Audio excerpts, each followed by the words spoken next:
Welcome, welcome. We're doing prototyping of things today.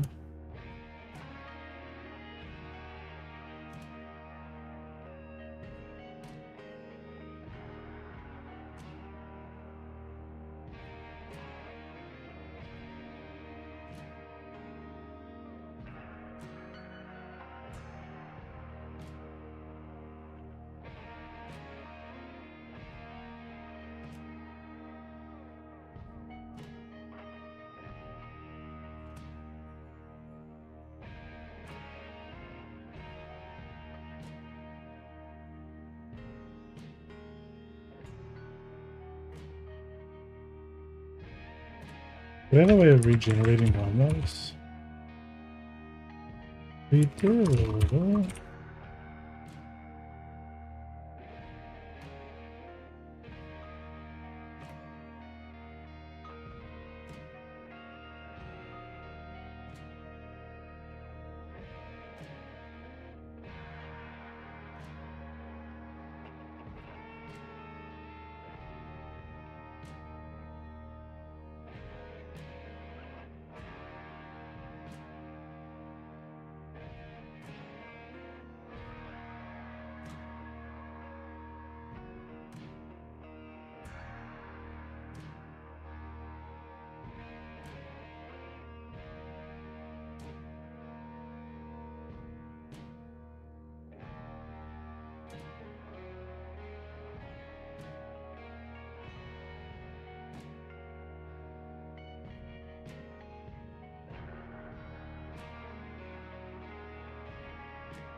Now, how do we weld the normals?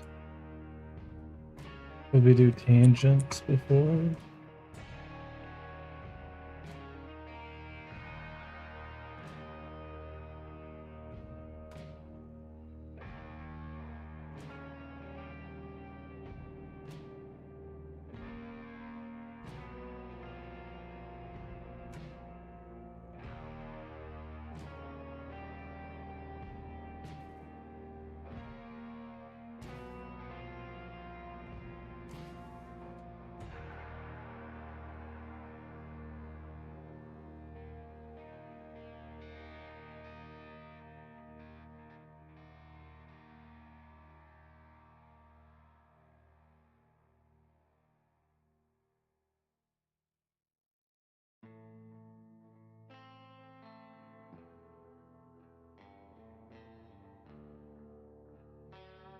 Oh, maybe we could do that on camera. I've never actually done that before.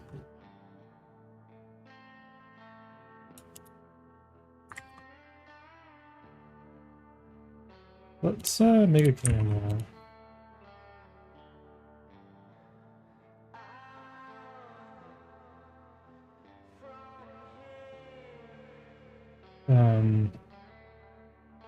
Yeah, let's steal our camera from the economy project.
No, we need to capture the mouse.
Is that called exit?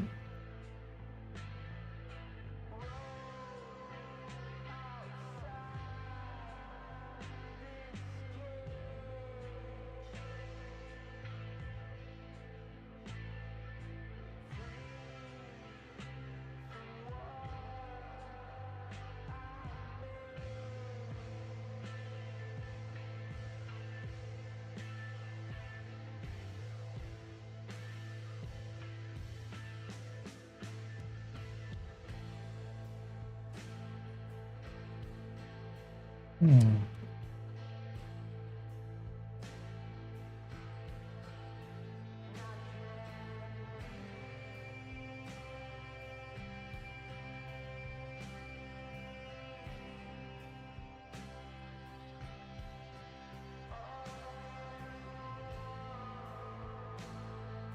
Yeah, escape physical.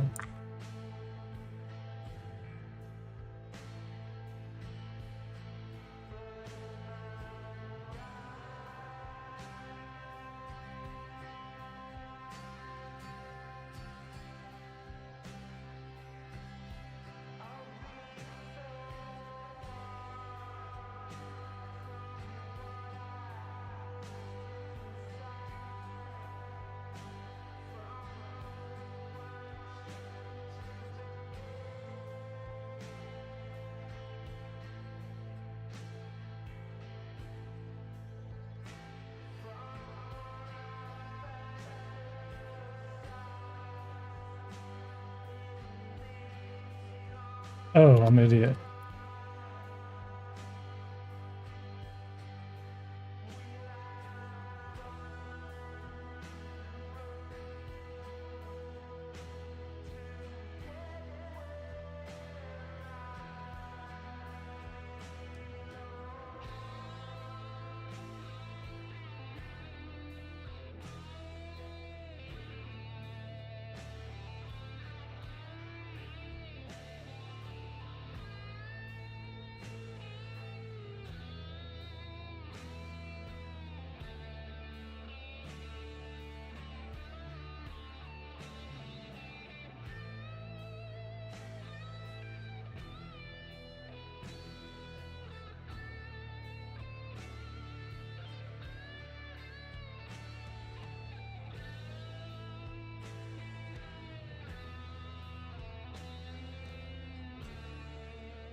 Let's use X.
Random 7. Good job.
Whenever they put it.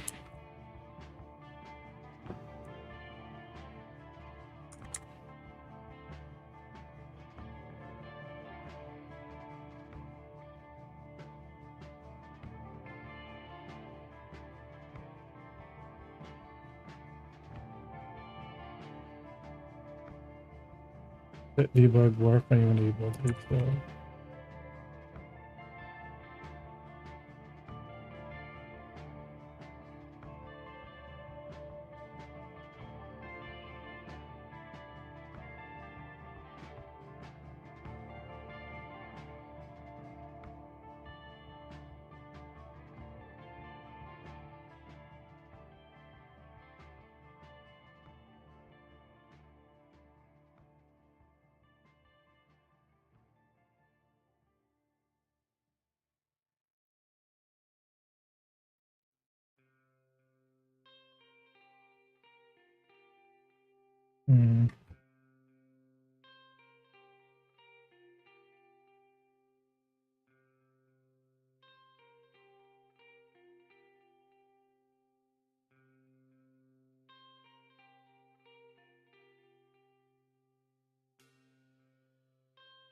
Set debug generated wireframes.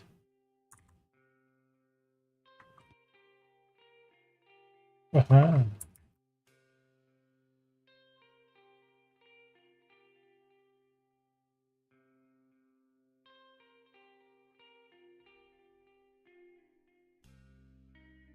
Look at this guy. Fix this. How's it going?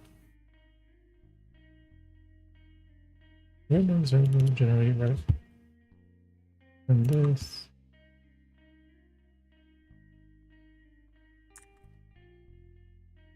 Or chat GPT. Yeah, then we'll just have it.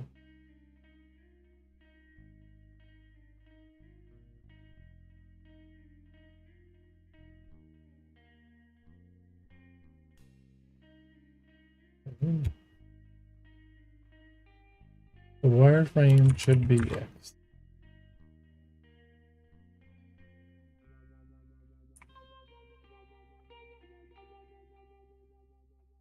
Fine.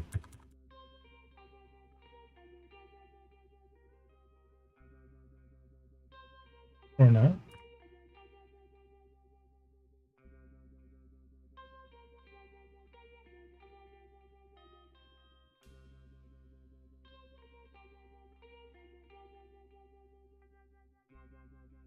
We're setting up a bunch of debugging nonsense today.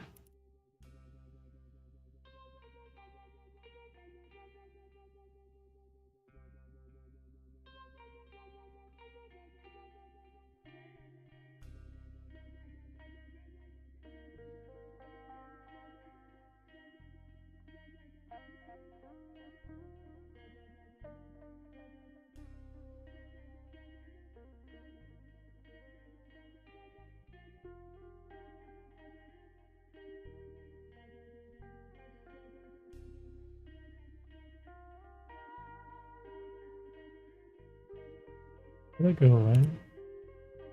Sell the update and close.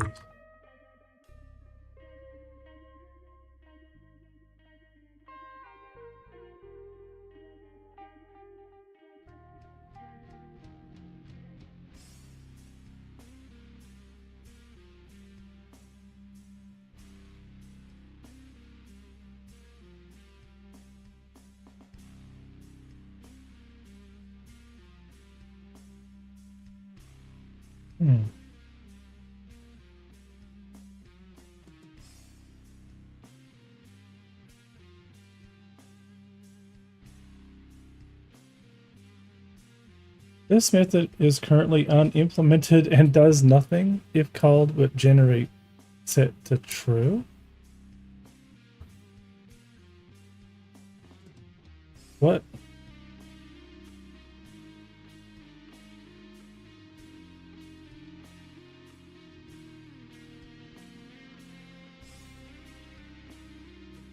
What a game engine. So it rods it when it's false? Even then, that makes no sense.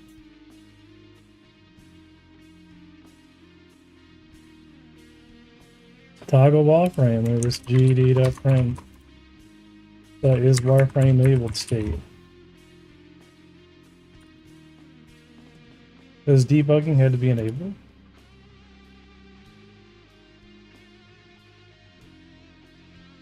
I don't think that it matters.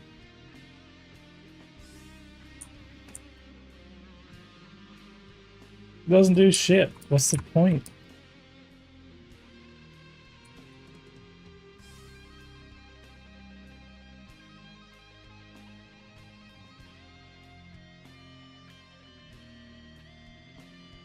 Yeah, ask the bot.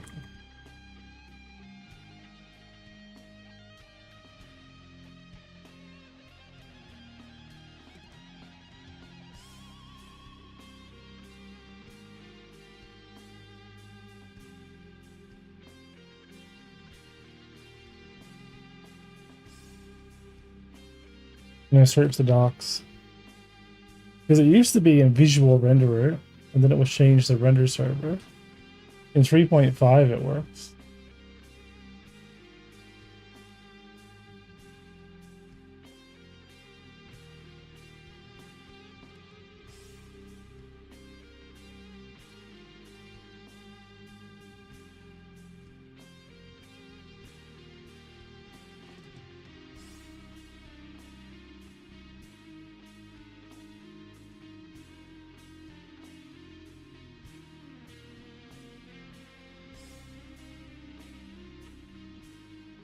Oh, the viewport can do it. So on main viewport.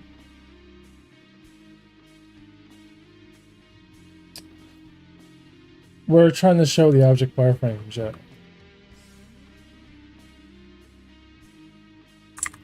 Let me actually, let's do this. Let's do get tree, get viewport. We get the viewport the node is in.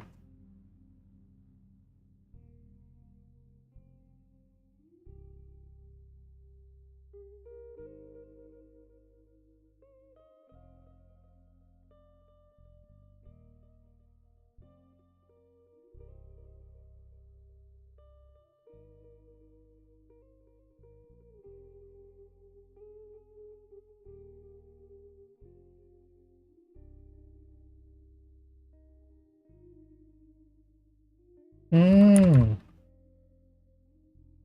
Okay. So we can actually toggle all of this stuff.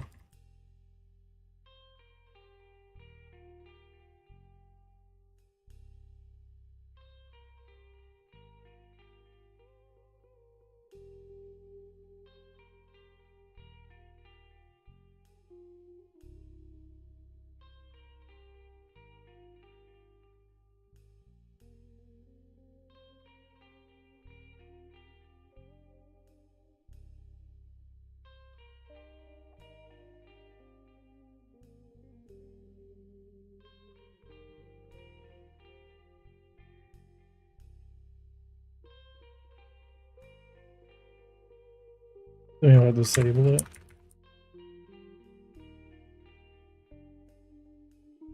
You want to do anything in the rendering server at all?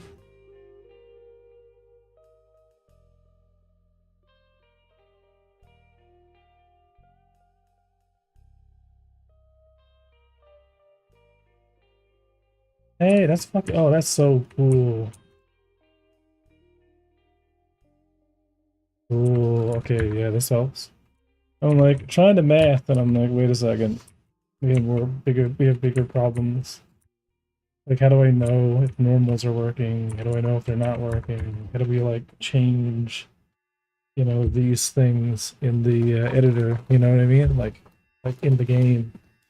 But like in the game, we should be able to do these things. So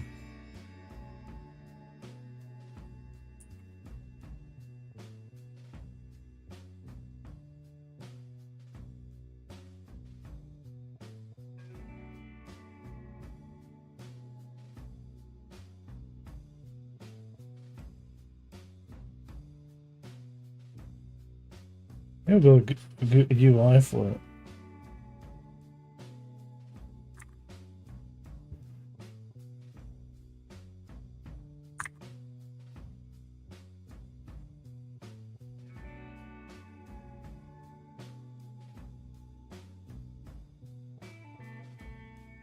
Canvas, build UI. We'll have a UI script.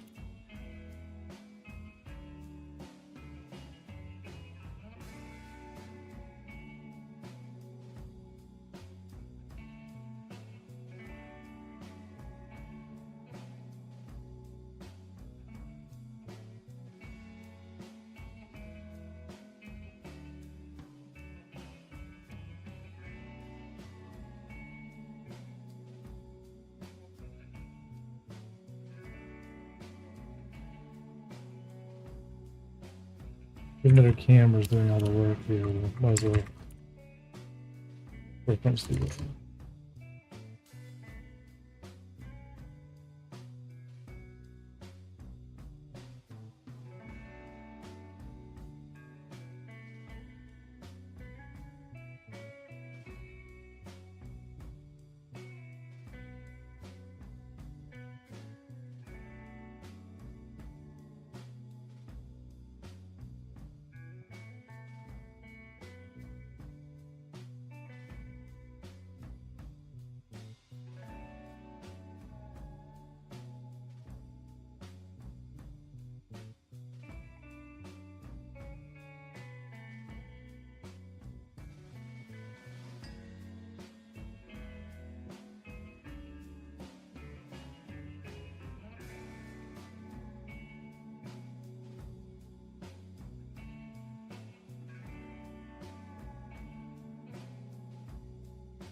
What is it under?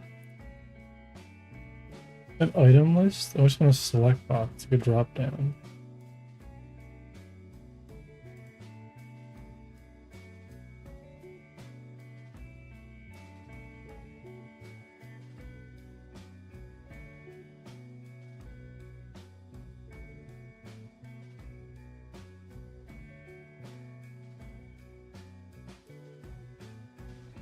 There's a code editor?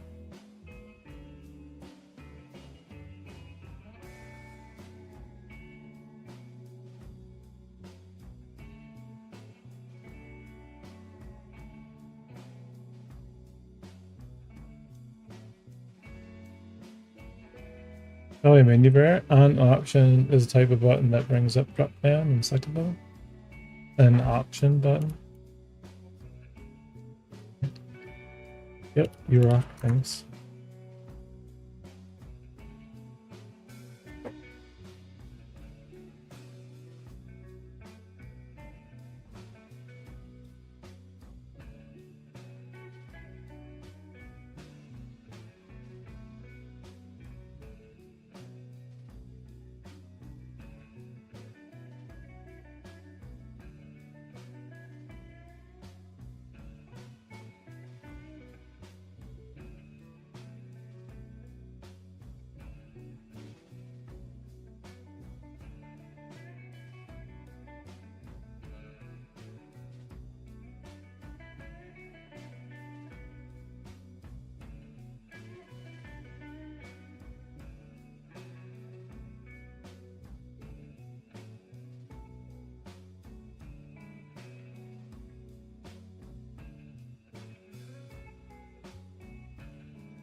We'll have escape bring the menu up.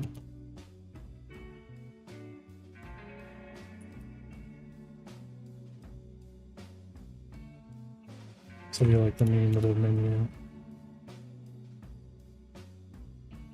So we center.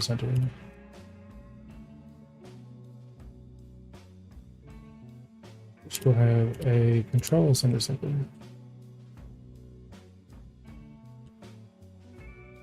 I mean a panel, duh.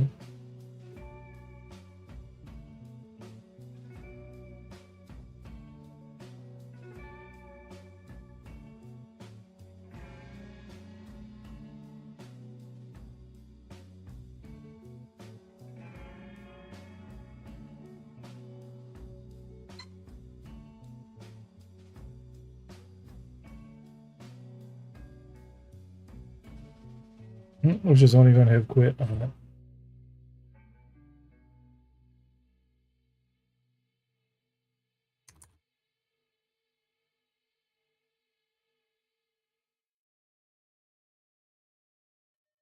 Mm-hmm.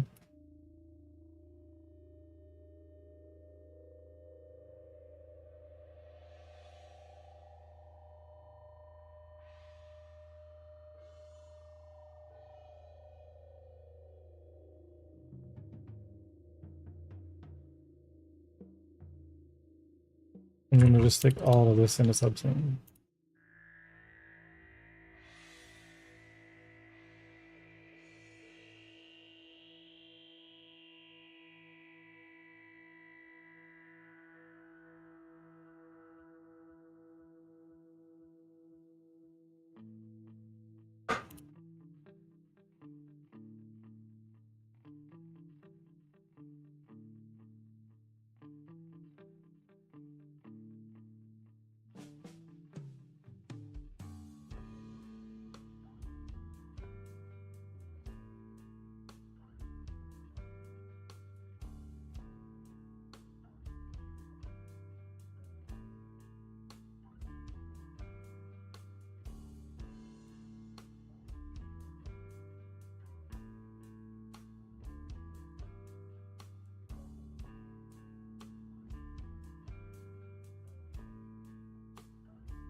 What is that? It's a very large decaf. What? It's a large decaf. Oh, cool.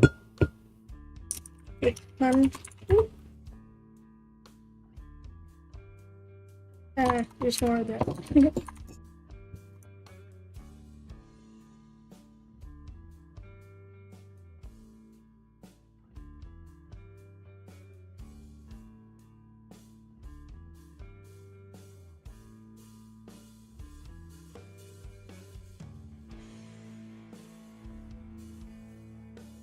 Water.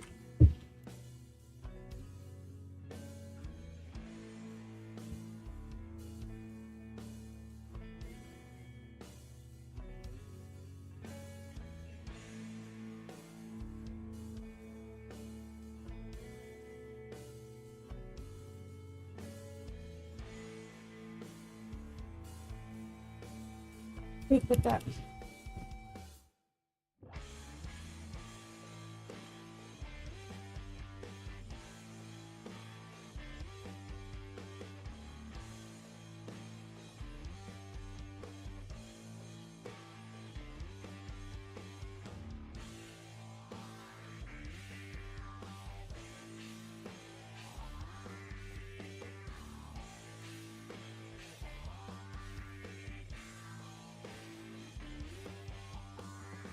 I'm gonna get before it's gonna be a big deal.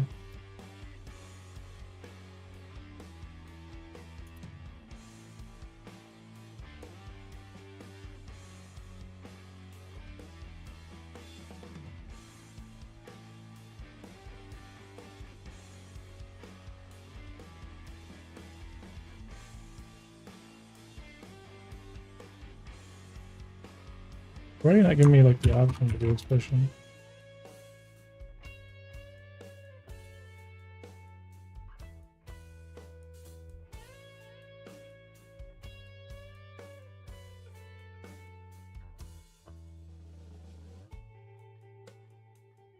Oh, this camera has no UI.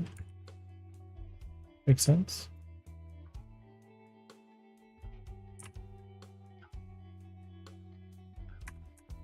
I'm gonna take control of the two.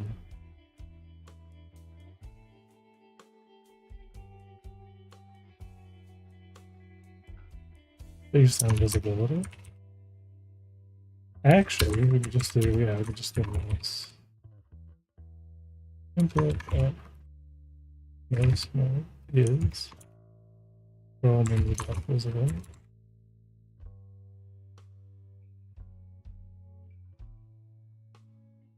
Captured.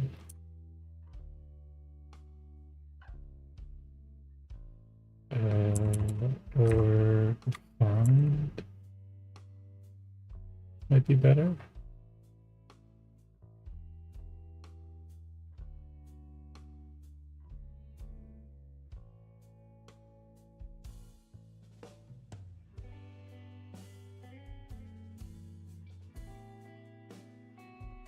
Okay, I want the opposite effect.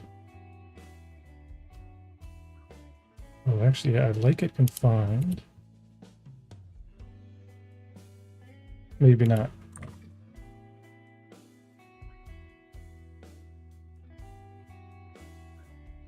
Yeah, because we've already set it. We'll do the opposite.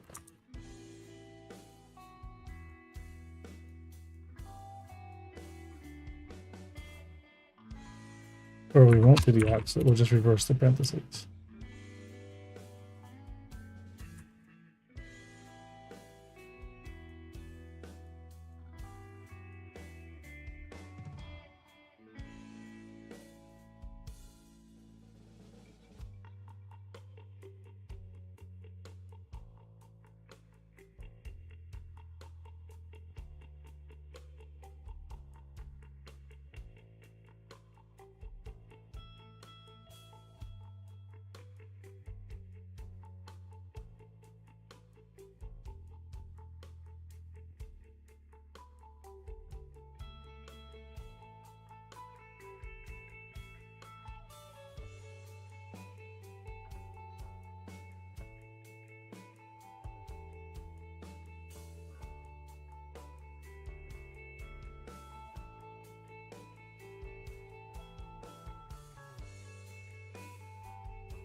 Oh.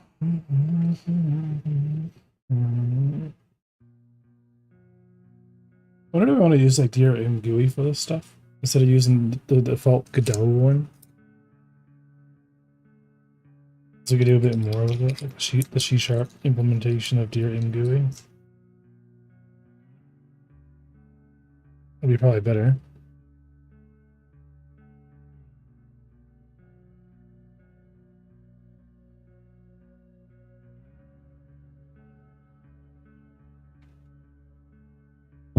It's that.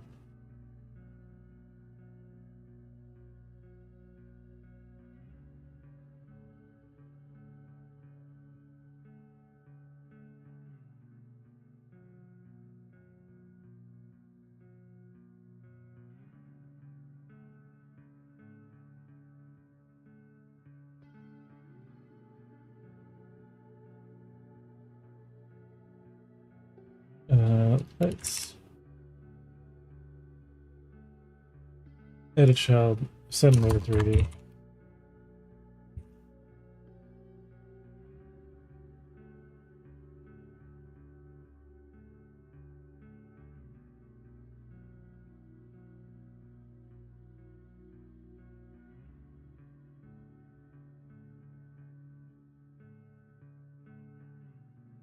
Camera, inner camera.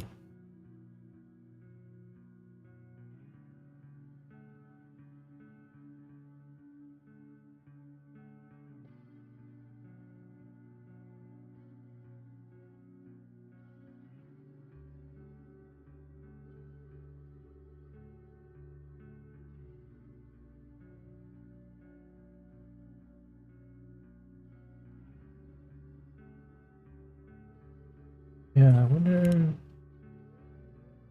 Maybe not. Maybe we can control it. I was gonna make like a two-stage gimbal so it always keeps along the same plane and we can look up and look down. So we don't get kind of like stuck in this weird being able to rotate forever free cam type system. But that said, it'd be kind of cool if we kind of follow the same flight controls as the game for like visualizing things. So I don't really think we need to be a gimbaled camera. That was my idea. It's gonna have like a free track, and then the camera itself can track things while it's moving independently. So it works kind of like a tracked gimbal, but I don't know. It might be overkill. Because we're not looking. We're not rotating it. We're moving left and right, and we're moving. We're not looking up and down. Though. We're not changing our pitch based on our local basis.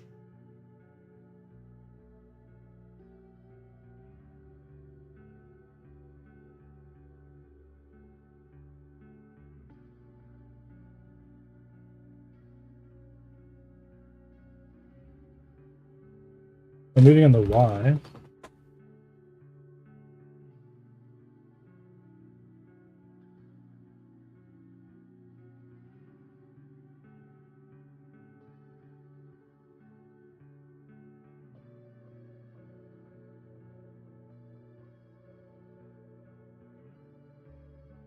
Oh, wait, do I do them individually?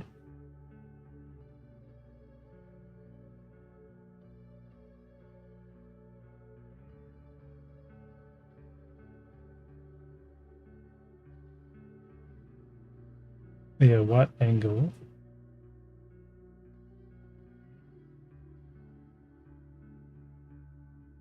Yeah, we could actually do that on a global basis.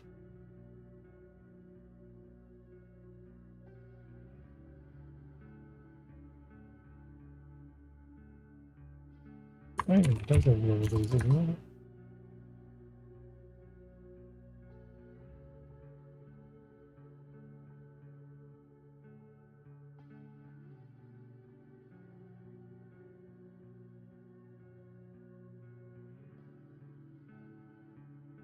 Oh yeah, yeah, okay, totally.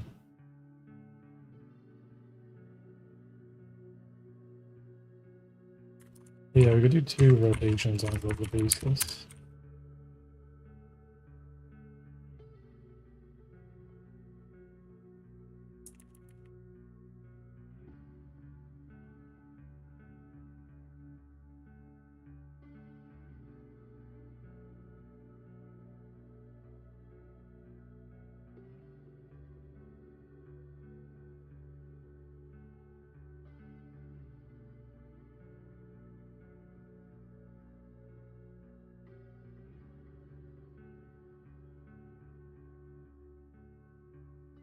Yeah, lines are rotation orders, right? That's not actually bad.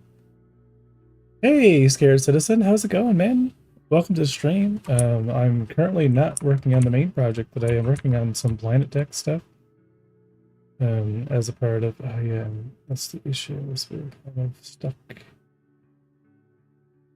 Yeah, I need to change that. Let me actually show you what I'm working on.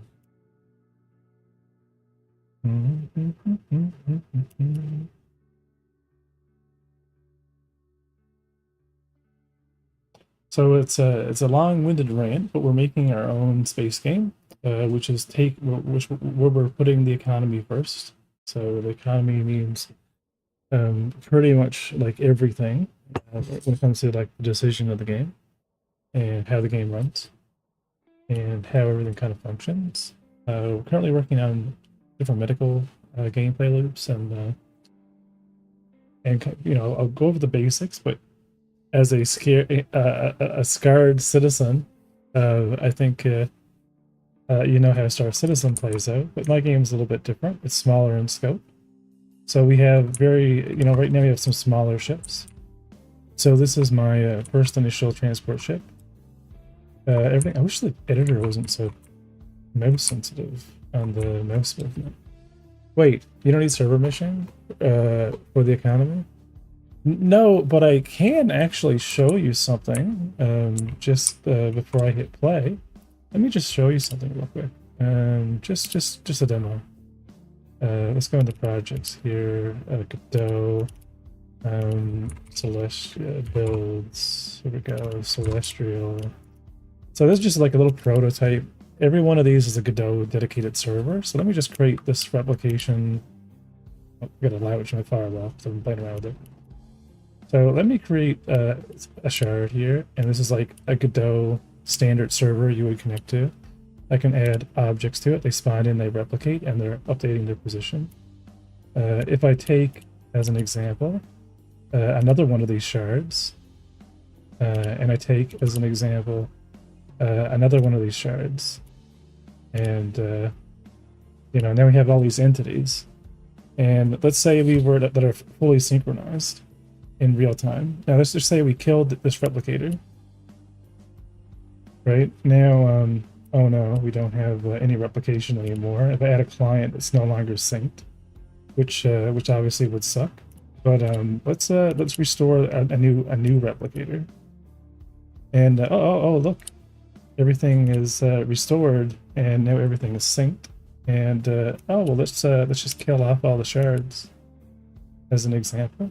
And now let's run a new shard, fresh, and oh look, all the entities are there. You know, let's run another one. Even, you know, oh no. The only way to kill it would be if the replication, both all nodes and replication would have to die. So this is a very primitive early prototype of a form of server mission, which is done on the edge between two bounds. So like you're in space and you're going from point A to point B, and let's say we had space subdivided into two services, or even if you know, NPCs, as an example, were simulated on one service and players were on the other, then NPCs could be calculated on a dedicated server and they could be replicated, right, that way. But anyway, you don't care about that. That's boring stuff. You want to see how the game runs with you know, like hundreds and hundreds of rooms and modules and things. So let's run the game and kind of jump right in and kind of show you some of the things that works and some of the things that don't work. Okay, so here I am as a prototype player. We do have more final art, but that's not what's you know, demonstrated here. I want to show you some of the systems. I was playing with Pagan, like we're doing the multiplayer build, but this is some of the commerce, you know, social stuff. So I could buy some furniture, 2 bar stools, an island, a light, a sofa, and these are all spawning in the zone. So like we could actually go and grab all this stuff and put it inside our habitation module. I'm not gonna lie, I have a weird love-hate relationship with the developer of SC and SIG. Yeah, I know. I kind of know what you mean. Um, yeah, so we're gonna just customize our own hab. You're probably not gonna like the stream because you're gonna see me working on stuff. That's taken forever, and I'm only one guy, obviously. Like I can't remake Star Citizen. I can only make our version of Star Citizen, you know, which is Unforgiven Space. It's gonna have a different kind of scope, right? But same concept. I want players to be able to kind of have their own habitation modules and customize them, right? Gravity is all real, so I'm in a, you know, gravitational zone. And if I lay something outside the gravitational zone, right, this all functions, right? Put it in the gravity zone. And yeah, let's go put it back in. All right, so we have a couch. All right, so this is player, you know, player customization. But the ship is exactly the same way. Everything on the ship is customizable, right? So you can take off all the components, snap them into place. Everything on the ship can be upgraded. It's fully modular, right? I can go and interact with the buttons. We can hop in, right? Like the warp drive, which I don't have installed right now, right? These are all the grav plates for cargo. So actually, let me yeah, let's go real quick. Let me grab that. Now ignore the fact that I'm clipping this in. I'm just going to clip it in. Okay. We're demonstrating, okay? Yeah. Fully modular, the entire ship. Every single part. The quantum drive, the hollow projector is an item. Like, for example, if I head over towards this nav point, and I target that ship, it's actually done by the hollow emitter. So, and you can upgrade the hollow emitter, and right, it's all modular. So if I were to even like fire the missiles, they're all on hard points. Right, the idea is every part of the ship, from the fuel intake, so the fuel scoop, fuel intake, power plant, every cooler, you just swap it all out. Right, so instead of making 150 ships, we only have like 5 different classifications of ships, and there's different frames, there's different externals, but everything in the ship, you know, is modular. Like even from how you like start off with the ship, and slowly swap out the pieces of the ship itself. So yeah, so like here in this test world that I'm playing around with, we have a medical station for medical gameplay that I've been working on. Every one of these rooms, there's 40 rooms and 24 surgery stations. They're all fully modeled on the inside. Right, so this is just a test performance. And what's super cool is we have a fully working warp drive. Ignore the effect, it's not that, you know, the center of the effect needs to be, but we're slowly gaining speed for infinity, pretty much, while we're in warp. For my ignorance, how is one guy making fully modular ships, but 1,300 employees has only got 1 or 2 modular ships out? Is that a symptom of bad coding or bad planning? I don't think Star Citizen at its time knew what it wanted to be, and I think it just wants to be everything. Whereas Unforgiven Space, as an example, like I just want to make 2012 Star Citizen. Like I just want freelancer in FPS. I just want first-person freelancer, right? I just want Star Wars first-person, right? So my game is more like Cowboy Bebop in space, right? If you're more familiar with it, right? And you know, and a lot of systems are working, and you know, eventually, you know, I'll get to the point by the end of summer where, you know, the build's going to be nice and playable. You know, and that's pretty much it. Like we just we're just playing in the game. Like every single one of these rooms are fully medical modules, right? The hallways are all right. Like we don't live in a world anymore where large scale things are too complicated. Like most video cards can handle, you know, thousands of assets. Like, and the game doesn't need to be crazy scale, right?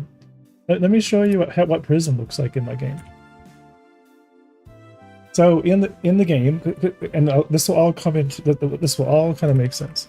So you're a prisoner, and you got killed, right? And remember, everything about my game is about gameplay first, economy first, right? So when you're thinking about everything that you need to do, or every asset I need to create, every asset that is created comes from design, right?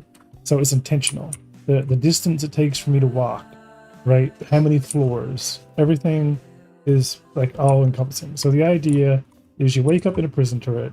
It's a fully unmanned prison, right? It's ran by machines pretty much and AI. So you would be told, you know, prisoner 852, please head to processing.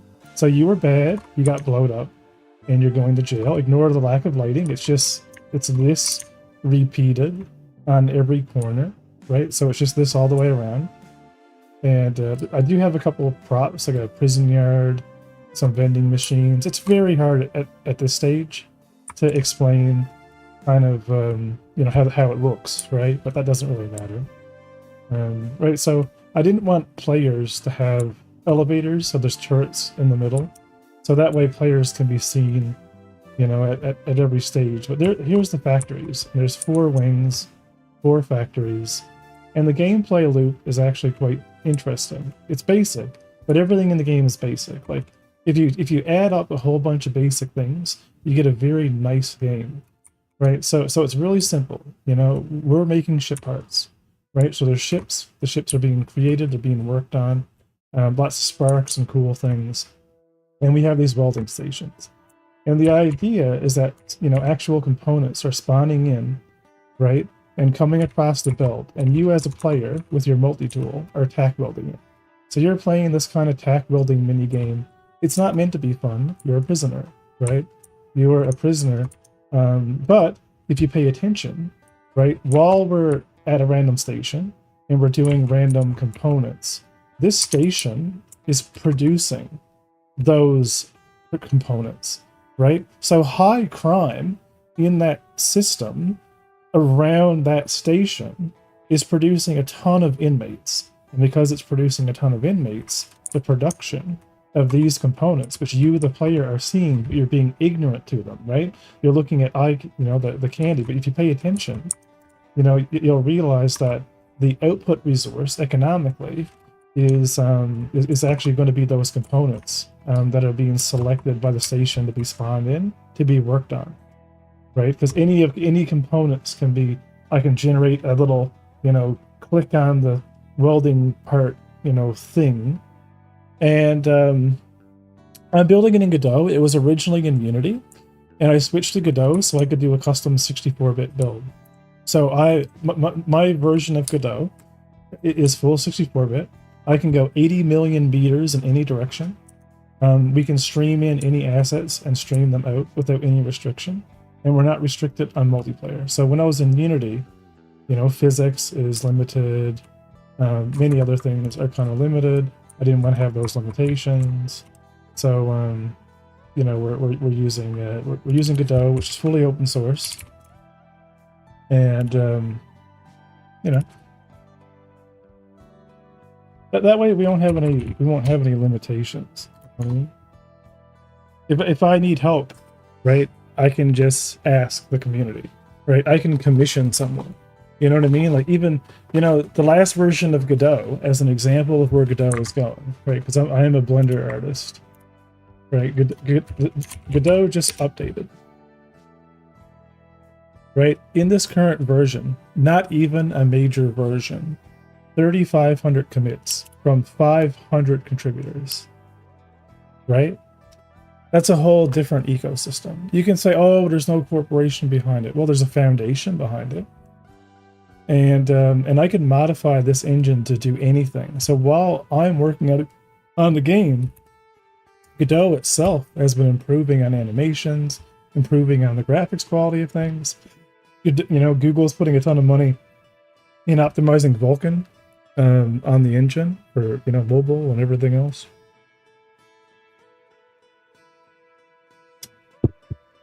Right, so I have no, like, you know, my costs of development, because like the game right now is, you know, funded by but here, but like I fund the game on Patreon. I don't know if Pagan has said. For $5, you get access to the builds, and I just keep fucking pushing builds. That's it. That's what we do here. Are they release builds? No. You know what I mean? Like, you're not paying $5 a month to play the game, because that's the difference. I'm never going to consider Unforgiven Space a game, right? A living service until it's done. You know what I mean? Until we cross that threshold. So that way I don't need to worry about, is the build running right now? Is it stable? Is it whatever? But the people that are invested, which are the people that would be valid testers, people that, it'd be like not having access to Star Citizen and only being like a PTU tester. You know what I mean? Like if you really wanted to have access to it, just to test it. You know what I mean? Like you totally could. And that's like, and I think if I do it that way, I'm not trying to continue to peddle it as a product, right? As a living service that I have to keep updating and balancing. We can just make the game, push builds, make the game. Don't worry, like you can do all the things in the game as a game, but that title game, right? No, it's a project, right? This doesn't exist as a wall for you to play the game. This is, we need to reach a threshold to work on the game full time, and that's what we're working towards. And I think there's a difference, you know what I mean? When I'm able, when we're able to just not, like if something fucks up, if I'm like, oh, we're gonna do Planet Tech, and then I don't know, it doesn't work out, then I can just be like, well, that didn't work, so we're not doing it now, right? I can just scrap something and be like, you know what, this is out of scope. This is way out of scope. This whatever random feature is, and we're not doing it. And you know what I mean. But we could try it, And if it works, cool. If it doesn't, then cool. I have my wallet. How do I support? Do I get a bandit? Nah, you get no JPEGs. I will as a meme at some point. Maybe put like a JPEG you can buy, and I'll send you a JPEG. Like I'll send you a printed off picture of the ship with like some like outer bevel border thing or something. But there's a lot of stuff that works just fundamentally. Like we can do bounty missions. I can accept them. We'll spawn in. Ignore the IK and stuff like that. But like I can run over here to this guy Chris. He would have obviously been spawned in at another station, but we're just sneaking up behind Chris here. We're gonna aggro him, and we're gonna just engage in some PvP where I'm not gonna do anything.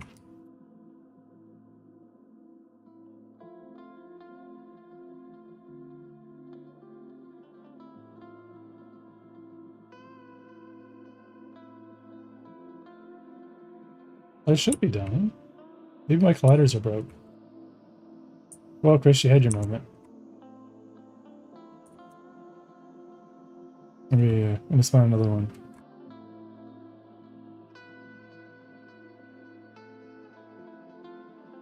Scary brought me here. Feel free to hit me up once you have proof concept. There's always a proof of concept. There's a proof of concept every single week. There's always a proof of concept. That's the great thing about it is you're always watching a proof of concept, and you're watching a proof of concept that grows every single week. Every week there's more, right? Every week I'm putting more into the build. Every week, like, let me just show you like some of the simple stuff, right? This is and don't let me. We're gonna go into my test project. The test project, once again, completely gray box. It's only gray box. But this is one that I've had Pagan test a few times.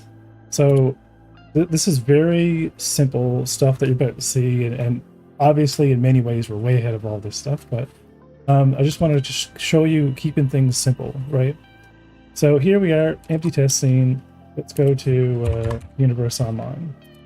So I'm just going to run a build here. Let's do scared first. So let's run. So we're just going to go ahead and set this. I haven't actually updated this project since. So let's do 2 instances.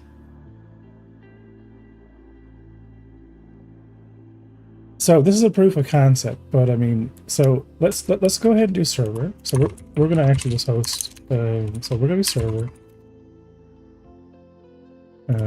Okay, so just server, and I'm going to host it. So here I am. Now, keep in mind, I need to go and allow this because there's 100 NPCs. I've spawned in here intentionally. So don't worry about, and we're going to be scared. Pick a color. Pick a color, scared.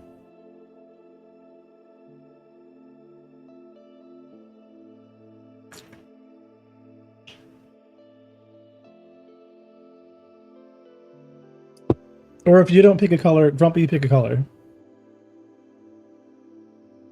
Any color at all.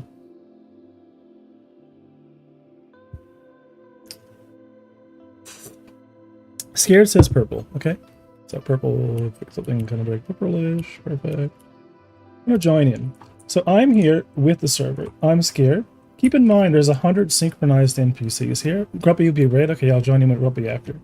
But what do I have here? Every animation was fully synced. Every NPC and every NPC's name, you know, all their physics is fully synced. There's 100 of them, right? All the IK works fine, right? For each of the weapons, including even the multi-tool that we use to, you know, play the game with, fully synchronized. Right, I'm going to, as scared, right, I'm going to come over here and I'm going to spawn in scared ship. Completely flawless. Hope you don't mind. I'm sharing this stream now. Yeah, no worries. So here I am. I'm not the server, but I'm going to, as the server, I'm going to go observe, you know, scared ship, right? I just want him to see what's happening. So scared is here doing his thing, or the server is here doing his thing. Here is scared ship. I'm going to jump in. You can see scared interacting with each of the seats. You can see the animations of the seats. You can see him getting in the seat. You can see his weapon systems powering up, right? You can see all the weapon systems and gimbals, you know, are actually fully functional. They work. All their projectiles are synchronized. I'm going to take off, and we're going to head over here. Because remember, I have quantum, warp, all that stuff working. Cargo works. Missions work. Everything is synchronized. So let's come back here and let's wait for the server directory. So server needs to go play with our friend Scared. So he's gonna spawn in his ship. This is super cool. There's so much more than this. There's so much more. If you guys so background. I'm the developer of Galog, and obviously Galog is not that up to date anymore. We have people keeping the data up to date, but the product, like you need to understand how much I care about the economy of Star Citizen. Like you need to understand that when I want to make a game that's fully economically driven, like when I see cracks in SE's design fundamentally, and I'm just like frustrated as fuck.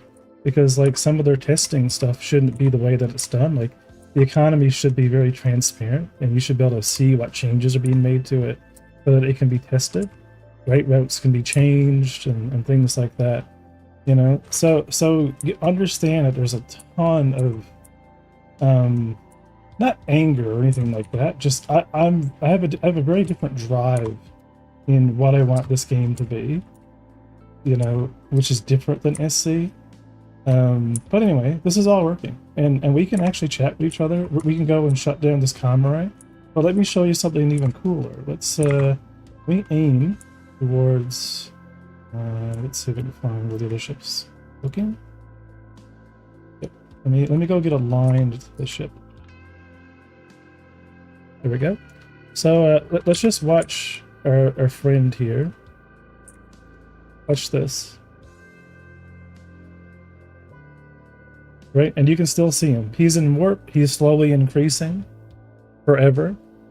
You know what I mean? Warp is non-rigid body based. Warp is going to be controllable. Right? I have a whole system where piracy is supported from the get-go. Right? And we're not doing, you know, permadeath or anything like that. There's just a big reputation hit, right? When you die, there's a cost to death, right? And that cost of death is reputation, right? You died, you got brought somewhere, someone found you, someone rescued you, someone you took you in, right? So through, you know, your being rescued on your own little, I guess not death, incapacitation, right? Transparency doesn't sell JPEGs. I know, right? I'm just sitting here showing you shit. And, you know, I'm definitely not rich. You know what I mean? I'm definitely not creating any variations of things. But let me show you how the game can be fun without 100 chips, right? So, as an example, let me go back to the other project. I just want to demonstrate, like, where, I am so close to vertical slice as far as having a game that we can all play together as a community, that it's yeah, like, and Pagan's been like super supportive of the project since way back. It's crazy.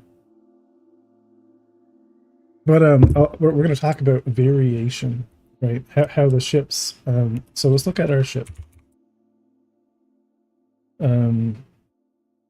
Yeah. So let's look at. So we have our trading. So the trading ship is like the whole series. Focus on the cargo, pulls it. But we want to. But I'm gonna find. Oh, it's player transfer type. Right. So here is our standard medium-sized transport ship. The vertical slice. Oh yeah, yeah. Like I said, you can back the project. Like I said, right now on Patreon. You know, pay the $5, gain access to the test builds, and you can check the the update frequency. Like this is the stuff I push, like with every change, right? Just from one patch. You know, you can actually just see what I'm doing. This is very transparent. There is nothing. Like there's nothing. You know what I mean? That's not really showcased. You know, like I want to do. The Patreon link is here. And if you want it to actually test a build, I'm going to put it on Twitch just so I can copy it from Twitch over to YouTube. So just give me a second. Copy text. And hopefully this will... Thank you for the follow. Send to the Twitch chat. Did that work? Yeah, so that's the Patreon.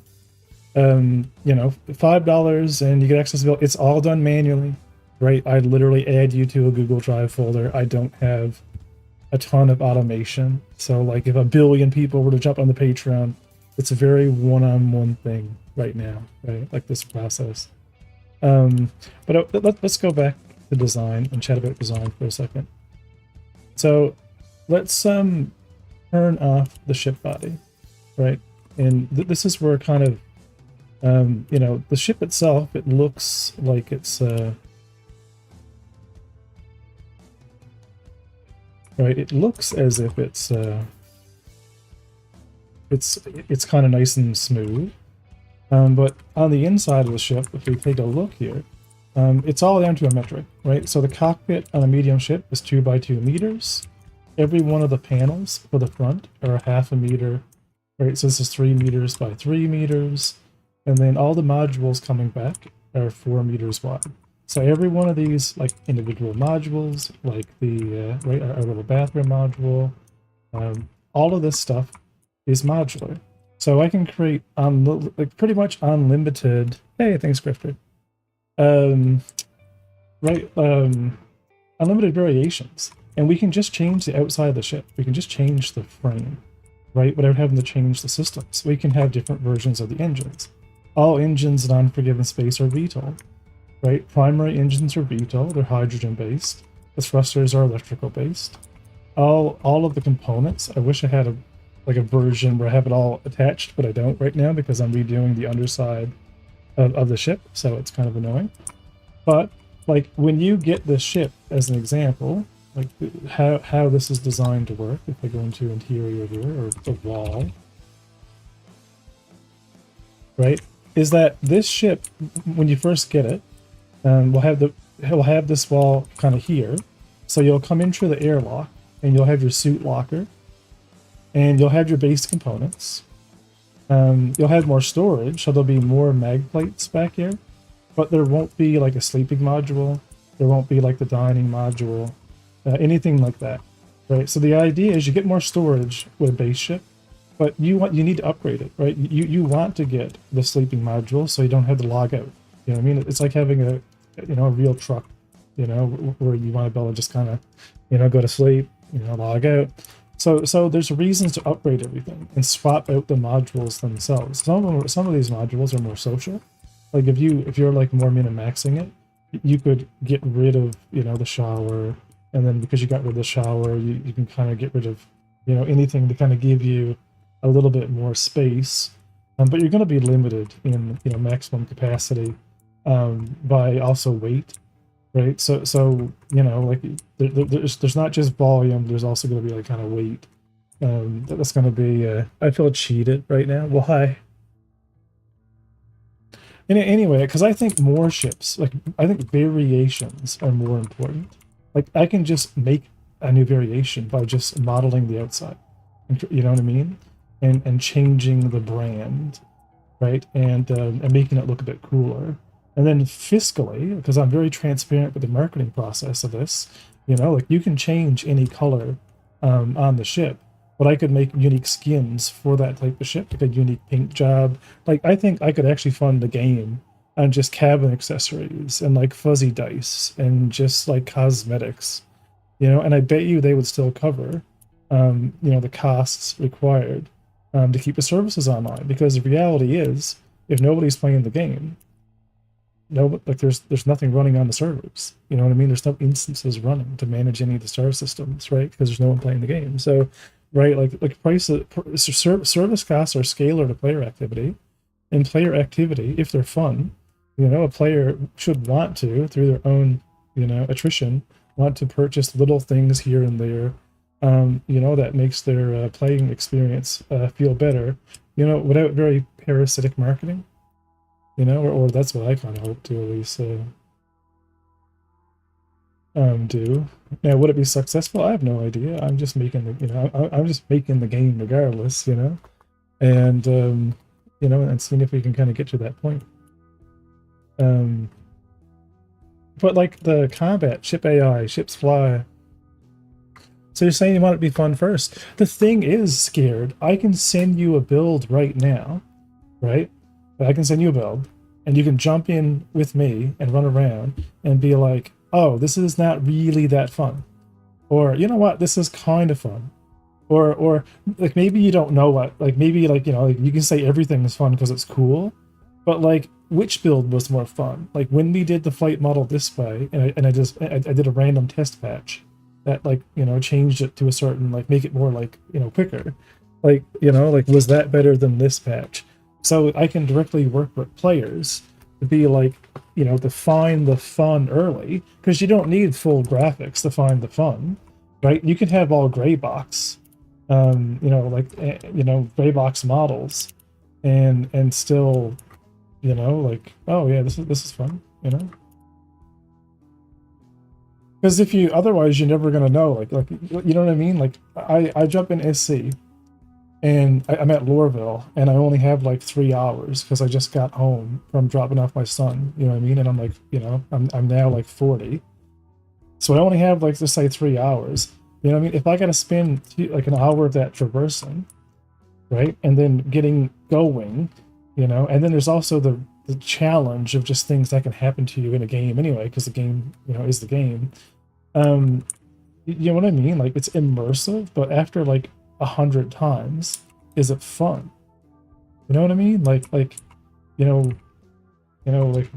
it's and I enjoy, like I enjoy Star Citizen. I enjoy flying around in like Caterpillar. I enjoy the trading. I enjoy it, but I don't know what it's going to be like when it's a game. It's weird, you know what I mean? Like I don't know where the balance is because we never see it. You know what I mean? We can't see it until it's a service. We can't see it until it's like tested. You know what I mean? Like it's weird, right? Like what happens in the game when an org gets too powerful? You know, what happens in the game. There's so many things that they don't test because they don't really consider it to be a thing. They don't test policies, or they don't test. They're definitely not testing economics because they treat Star Citizen as a game. Like if Star Citizen wanted to test Star Citizen, as in, like, they would just give everybody every ship, right? So you could just go and spawn in any ship you want and test it, right? If Star Citizen wanted to test Star Citizen, they would in their patch notes show all the economic changes, so you could go and do those routes and be like, oh yeah, that was way too profitable. But those things are hidden under what's called discoverability, because discoverability is what you mask when you treat the game as a game and not as a development project. So SC suffers from this problem of, is it a development project trying to finish development, or is it a video game? Because if it's a video game, you can't be disclosing all these bells and whistles that would ruin it as an experience being a game. So and it's kind of split down the middle, right? Because it's marketed as both. You know, it's marketed as a game. It's a running game. You can play it right now. You download it, right? Look up #1 space game. You're going to see some references to Star Citizen, but its development is hindered by the fact that it's also considered a video game. And that's in my opinion. Obviously, I'm just, you know, I'm just an armchair developer. You know, what do I know about making video games?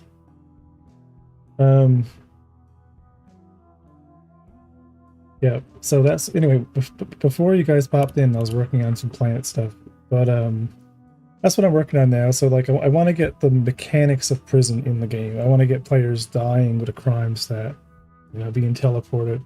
You know, now that quantum, like, the warp drive only came in like really recently, so now I can split things up. Like we used to only have this. Jim says, I'm so glad to see you working on this. I'm very interested in planets. The thing about planets, though, is I'm not doing proc gen like Starfield. To me, it's really like, I'm a firm believer after seeing Starfield and playing through it, that the landing locations need to be the core, right? Landing locations have to be core, right? And then use, you know, proc gen as a filler of just, you know, trees, rocks, sand, ice.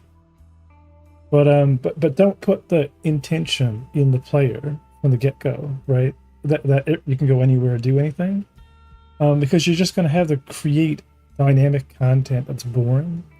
You know what I mean? Like, have a Nar Shaddaa, you know what I mean? Have like a Tatooine, right? That's doing salvage, like actually like ripping ships apart, and like, you know, like having these cool sketchy areas, and like, you know, places to gamble, and you know, like make very active, you know, core landing locations, very freelancer-esque, right?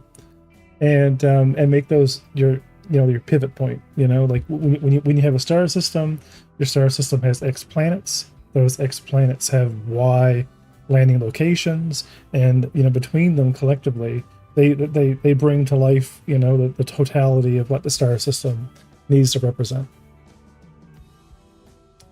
right? Because otherwise you're just, you know, you're just adding a lot of space, right? You're adding a lot of, like, you're just, it doesn't matter how wide you make the sandbox, right? If there's only one castle and like 2 shovels, you know, like,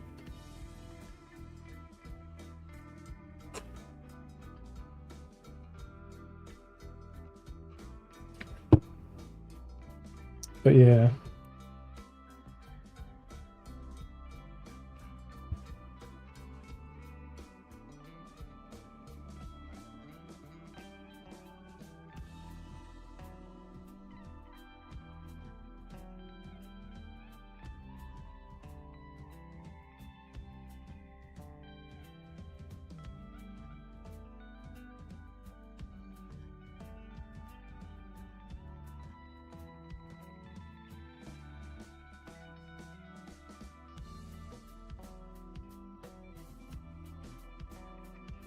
But yeah, like for the planets, we're going to start off with just pretty much a sand planet. So we're going to do a sand planet. I made a buggy. It's pretty cool.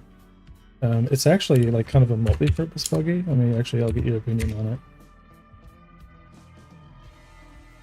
A year and a half. I started working on it in Unity, and then we switched everything to Godot. It took me 6 months to port everything over to Godot. So here's my buggy in Blender.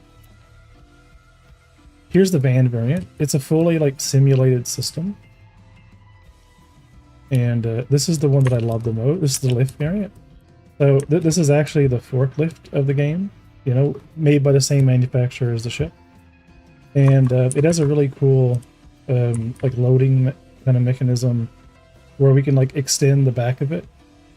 So I can just make a bigger ballast, you know, like upgrade. And you can just kind of like swap these out pretty much. So you have like your own little cargo loader. It has dual, like kind of like dual motors. So it has redundancy, and yeah, I think it's a pretty cool design myself. And it'll be used for like when we are on like planet side. And the only thing I kind of failed to do is make it so it kind of collapses a little bit. But right, so this is like my little buggy, you know, test simulator. This ended up coming out really cool because all the wheels are like legitimately actually simulated. So all the weight distribution, you can see like they actually you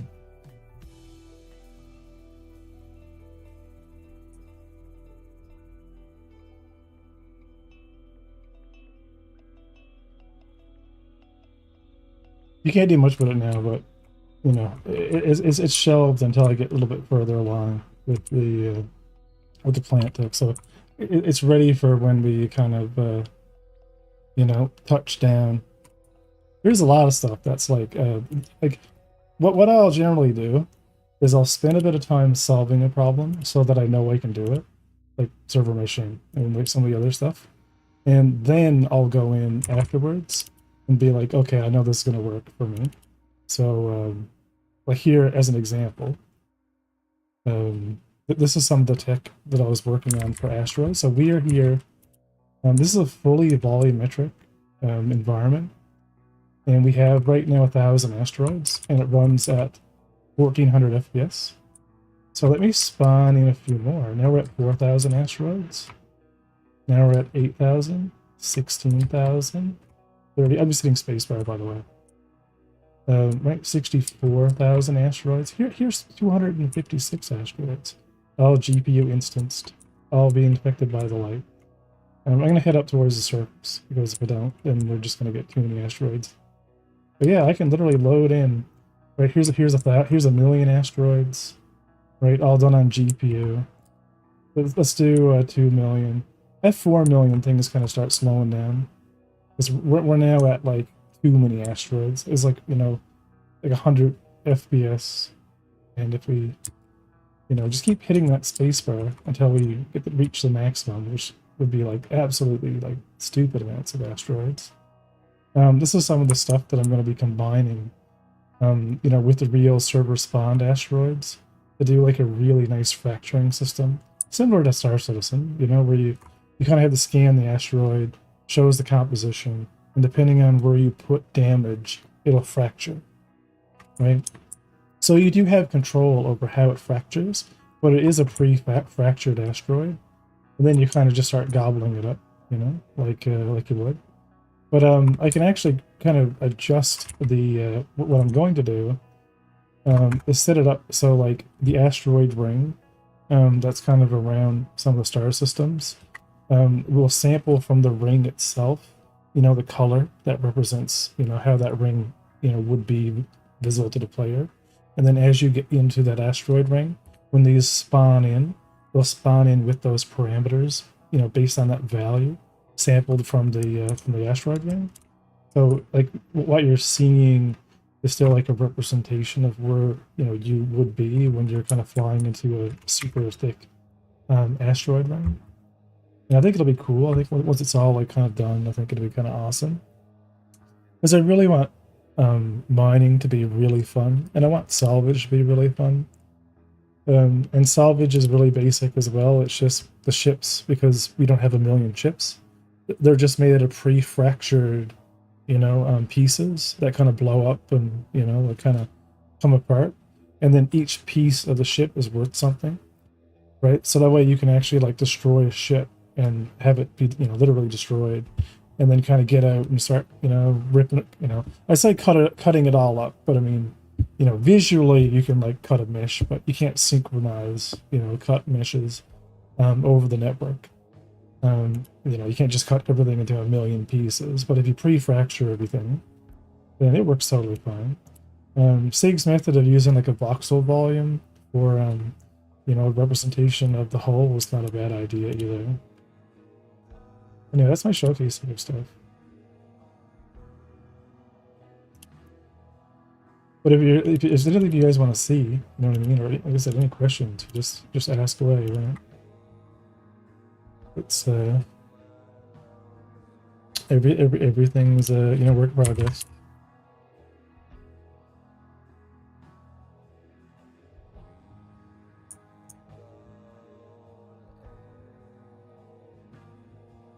Yeah, I gotta get.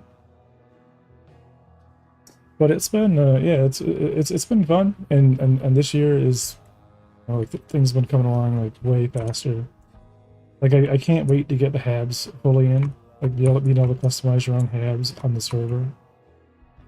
I'm really interested in what you have planet-wise. Will you have different star types as well?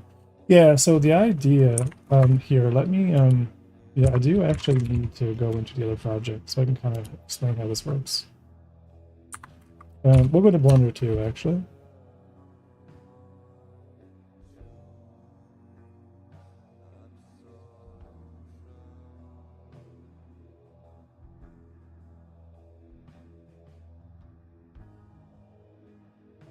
So this is how it works, right? We have on the ship. And everything kind of looks like a space truck. That was kind of intentional. Hey, space game going? It's going great. It's been a while. Hell yeah! So the way it works, you have a fuel scoop.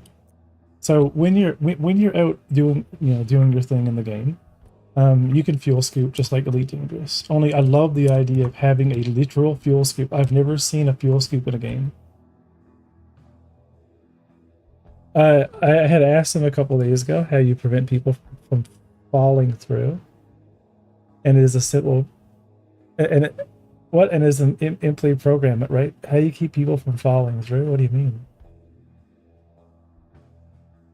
You put a handle there and you get yourself a crypto rifle. What do you mean? How do you prevent people from falling through? You mean like through the ship? But yeah, so fuel scoop to the intake. The intake and fuel scoop controls like how fine the fuel you're getting is. Oh, you can just literally do like you could just do a check. You can literally just do a distance check between you and the middle of the planet, and if you're under the water level, right, and there's no mesh, like if you've gone English hard, then then we just ray cast back up, and hit that collision surface again, and then put you back up there, because you fell through the planet. Right. The idea is if you kind of fall through the planet, which you can clip through weird meshes. You know what I mean? Like it can happen, but it's not that hard to detect whether or not, like, if planet is X close to the core, you know what I mean? And it's like the minimal amount of the surface area. Like when you're generating a height map, you generally have like a minimum and maximum for the height map itself that will be used to like create a planet. So you have a minimum, right? You have like a minimum somewhere that's like you should never be under that value.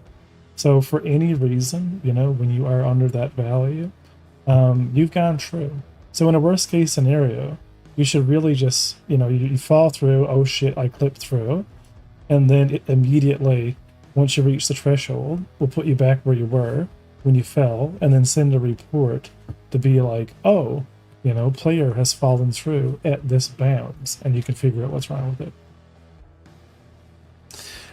If your position is under it, then it brings you right back up. Yeah, exactly.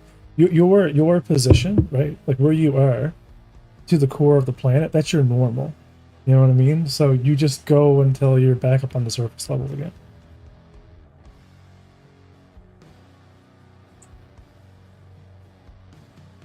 I don't know.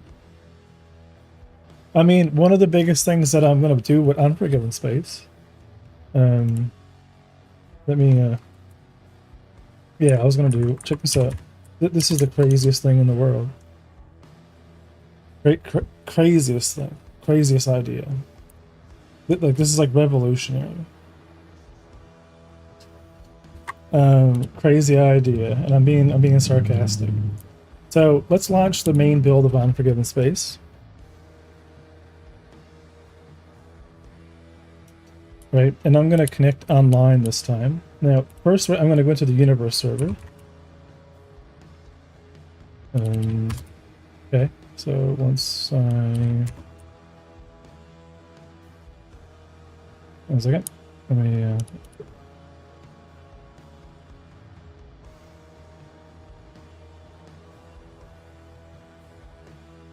Wait a minute. I've been messing with my database.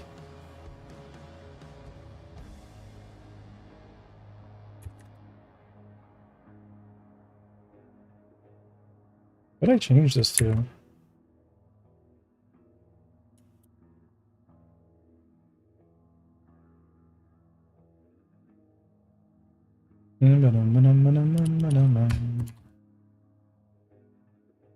This is what happens when you're messing with stuff.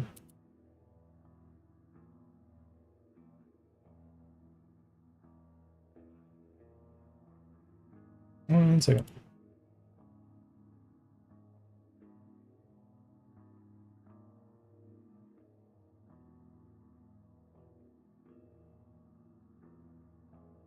Oh, did I change it? I have a lot of questions for Sig after just watching Revere for a few minutes. This is my favorite. This is like, this is stupid. I want to show you this because I just think it's funny. If I think my minner's messed up because I was adding a theme to it or something. I have to get it from my, you know, I'll just get it from another site.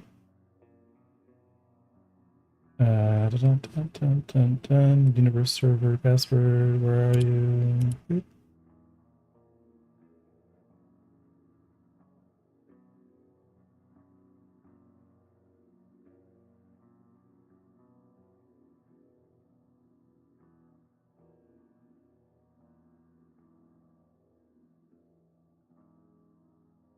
Unforgiven Space. Accounts. Nope. That's not it. Universe. Got it. Okay, cool. This is way better than ISC we've had over the years. So check this out. This is the database. It's just MySQL. I'm going to change it to something better once I get around to it. I'll also be showing you guys how we're going to do some of the server mission stuff and setting up the game servers with Agnes. That's a Kubernetes system if you're in the IT.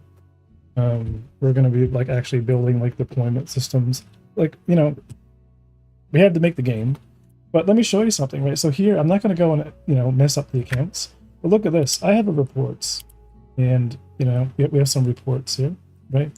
I'm going to go log into the game. So, online, Revere, password. I'm a Patreon member. There's my tier. And I did this little thing where if we... oh, did I break it? Maybe I broke it. I know. Yeah, I think I turned it off. Enter online. No, what? I turned it off. I'm trying to debug it. Anyway, I have reporting in the game. In the game, you just open up a bug report and you just fill it out and you put an imgur link or like the shit. And because this is the running version of the game, it already has all the metadata of stuff that it needs to send.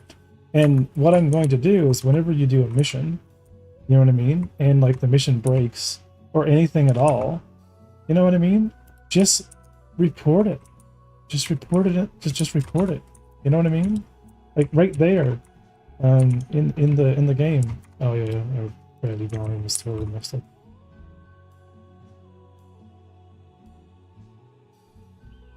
Why? Did I change my gravity? Real?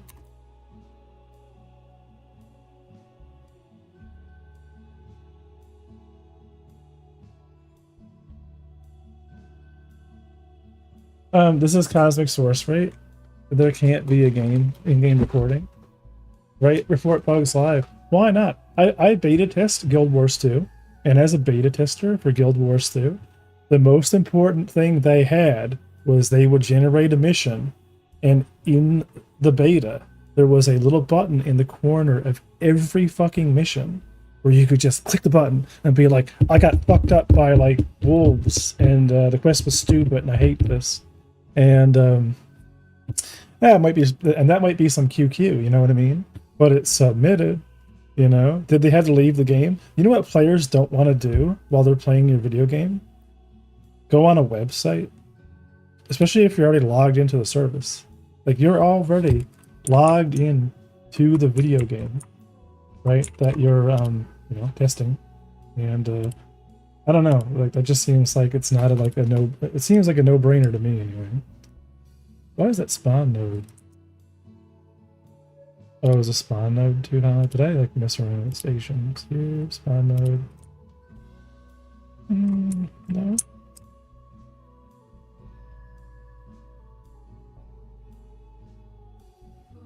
But I think it's good. You know, to be able to do that. Yeah, why are they spawning so hard?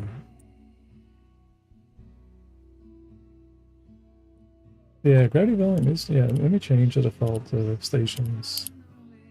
Gravity area size. For some reason, 4 meters on this. Not really enough.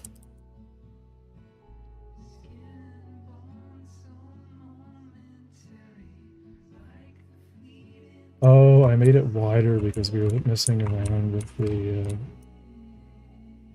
the halves. Makes sense. Oh yeah, oh right. I totally got a. Yeah, I'm getting distracted, Chad. Let me just show you like let me show you stupid things that are fun when they're economic balanced, but they're not like a hard gameplay loop. So we have a service, which is like the station manager. Station manager has a whole bunch of star systems, has some objects, got a bunch of random missions that it generates. So it just generates 20 random missions at a time.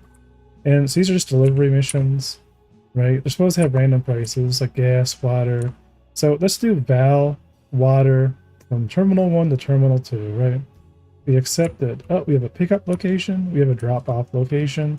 Why? Well, there's only 2. In this whole universe, we have 2 drop pods, you know? So we go, and we're like, oh, look, it spawns in. We can go and grab it. Now it's real, you know? It's an item. And we need to go and drop it off somewhere. So you go, you put it on your ship. So if, you know, if this was normal, you know, we would go, spawn in my cool ship, we would take the cargo, we put it in the cargo grid, and then we'd actually, like, you know, it wouldn't just be, you know, we would actually go here, you know, open up the door. 1 second, I got my broadcast being painted on. Right, there's a gravity grid, see the gravity volume, dynamic gravity volume.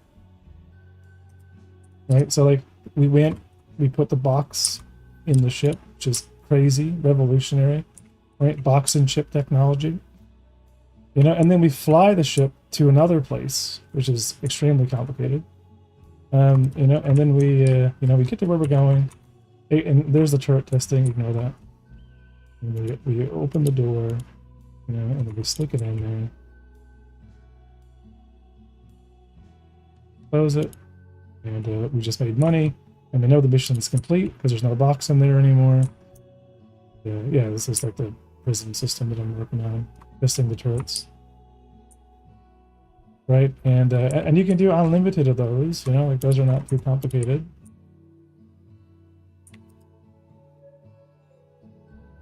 Right, if you want to go mining, like get the comm system, here's the actual comm system components. I'm going to clip in, so just ignore.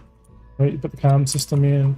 Everything is designed, you know, with some purpose in mind. So this is like the gray box version of the game where I only have what I need. And the idea is, depending on what comm system you have in your ship, determines your ability to chat over voice, and determines the time it takes for things to replicate. So like, you know, we have a comm array right here. So here's a comm array. I can go and shut it down. So then you kind of, you know, I'm just gonna leave the ship here, and it kind of bounced out, you know. But you know, we have a ship, we have a comm array. We're gonna go shut it down. It's not complicated right now, you know. You know, best hacking gameplay, you know, that exists. But it's just, I'm getting a little pissed off about some of this stuff. Why? It's not meant to piss you off. Like, it's just meant to be like, to showcase that, like wait until you see it come together. That's what I want to see, right? I want to see the comm system in the ship actually work as a comm network, right? I want to see, like, in Unforgiven space, trade routes are in map mode here. All of the routes are actually stored on your navigation computer. So read the one above. Oh, it's Cosmic Sorcery. There can't be in-game recording. Oh, it's for that. Sorry. I miss things like crazy. Ignore this terribly. I do love the missiles. Whee! Boom!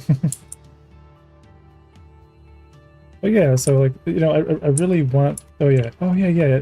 This is what I want to show you guys, sort of. Distracted. Yeah, let me get hooked on. Let me get in the actual ship, and we'll buy some components. And I just kind of want to show you how this works. So let's pop out. So, yeah, so like, you know, it's kind of dark, but I mean, yeah, it's super dark actually. So let's buy power plant. Right. So here is a power plant.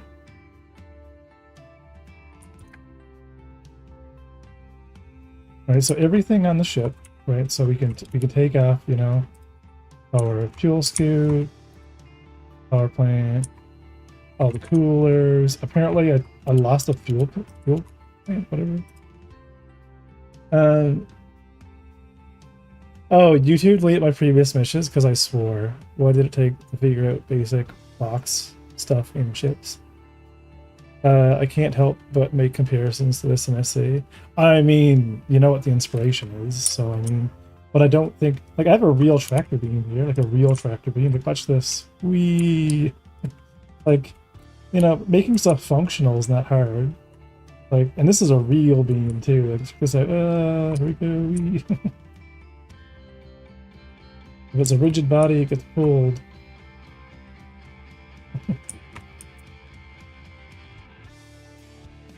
But yeah, so you literally build everything back up, put on the new engine, all the components, right, actually dictate the efficiency of the ship. It's hard enough to balance one ship. Like, how are you going to balance 150 ships? You know what I mean? Like, there's so many parameters, even on my own game, right? Because if you have different fuel scoops that do different fuel intake. So, like, here's a situation, right? You have tanks, and you have a quality of fuel. It's just hydrogen, right? Sometimes it might be more important for you to be able to scoop quick, but have the shittiest quality fuel imaginable. You know what I mean? Like you just want to do a couple of passes because you're a space asshole, or you know, you have a higher quality, you know, fuel scoop with a higher, like, refined intake. Now it takes a long time. You know what I mean? Like a longer time. You're gonna be scooping a little bit more, spending a little bit more time. You know, doing a little loop, but you know, you're gonna get a higher yield out of it. And then because you get a higher yield of hydrogen, right now you're, you know, you have better, you know, burning, you know, throughput. and you know, last a little bit longer because you spend a little bit more time. And then, you know, our main power plant is nuclear. It's a nuclear reactor. It's limited by cooling, right?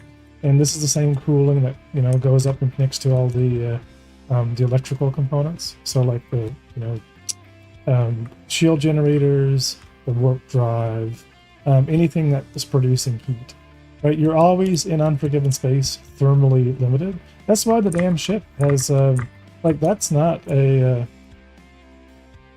mean, those wings aren't TIE Fighter designed for a reason. Like, those are coolers, right? Like, the wings have coolers.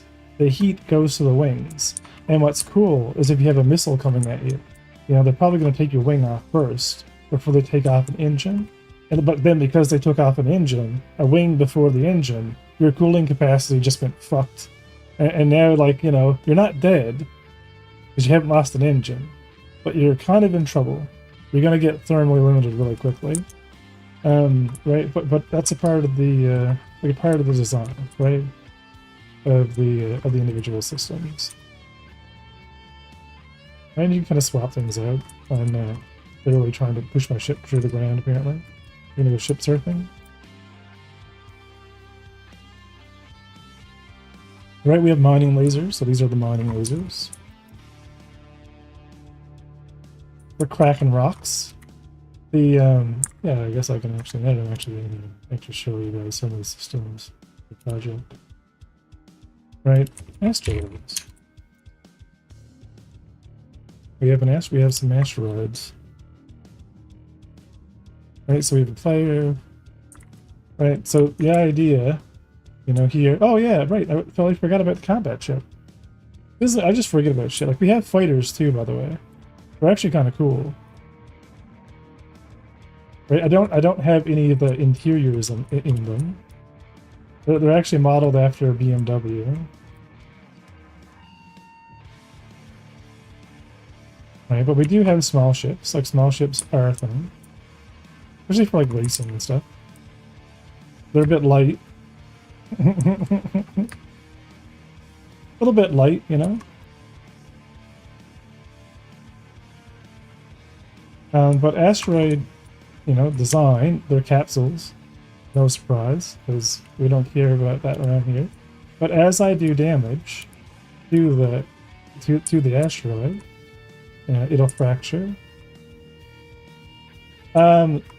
We won't talk about capital ships. They're going in the game. There's going to be capital ships. They won't be player controlled from the beginning, because we need to gameplay balance them. So there'll be capital ships that are like massive salvage operations.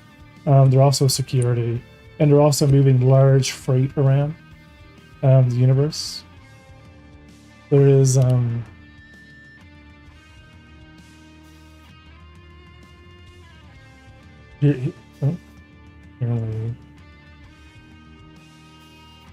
right, so here's like here's a big boy space whale tanker. Every one of these are 4x4x16 skew, I think, in Star Citizen dimensions. This is a shitty, like, terrible early model of this thing. Yeah, just like, because that could just be a sprint, you know what I mean? Like, I can literally just get the basics working, and then I can spend a whole 6 months working on a mining ship, a specific mining ship, you know what I mean? That works. And it could be released. Like, what's cool is, like, just because the game isn't live service doesn't mean things can't happen in the universe. Like, when you add a new star system, all you have to do is open up that jump gate, right? Just open up the jump gate to that system, right, that you've made. And it just becomes this, like, if you know in advance what star system you're working on, like American Truck Sim, when you're doing new states, you can actually have that kind of the warp drive or the jump gate you worked on, like as if it's being constructed, you know. And then you launch, you know, an update that introduces that star system. You can just have it become a thing. You know what I mean? And that'd be cool. But yeah, this is just a very, very white box, not even gray box version of a capital ship. But yeah, I do want to get like all the asteroid stuff working. Like you can get swirled.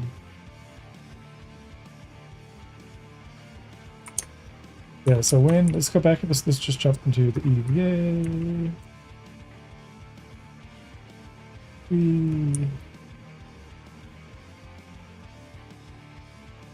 And so like all these pre-fractured pieces are full rigid bodies. I can throw them in. Oh, apparently I can't aim.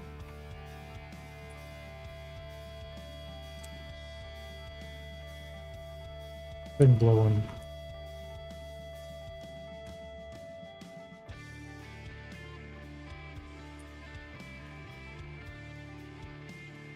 Right, so here we have, you know, a piece of asteroid, right? In gravity, obviously it behaves like a big old chunk of asteroid. Out of gravity, it's, you know. Oop. Maintains momentum. Yeah, I really have the gravity volumes kind of overlapping.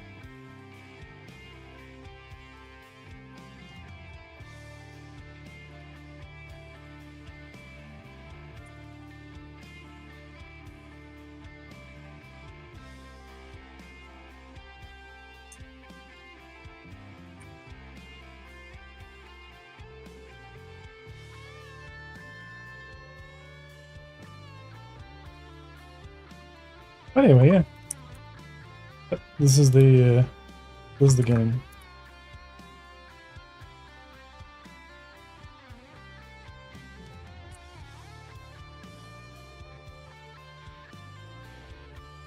Yeah, I was gonna add a few more tests to the multiplayer. And let me get one of you guys. Oh yeah, jump on the Discord as well, guys. I'm gonna put the Discord link in chat and I'll copy it over. Because I'll need you to link your Patreon with the Discord. Let me see if I can copy that link. Or I'll just copy the text, actually.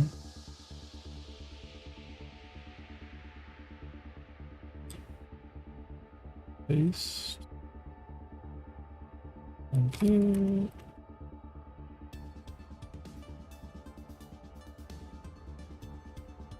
I like how it still says Unity developers, even though we've completely switched engines.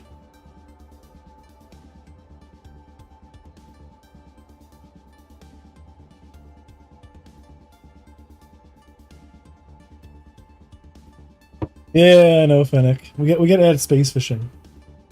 I want the space fishing meme. I think it'd be cool, man. Like to do whale harpooning, like space whale harpooning, would be so hilarious. Like have the actual like harpoons just like an A-wing, or is it a what? Isn't it A-wing? It's A-wing, isn't it? That'd be hilarious. You hook onto it and you have to like burn against it, you know, kind of like tire it out. Or it just beats the living shit out of your spaceship.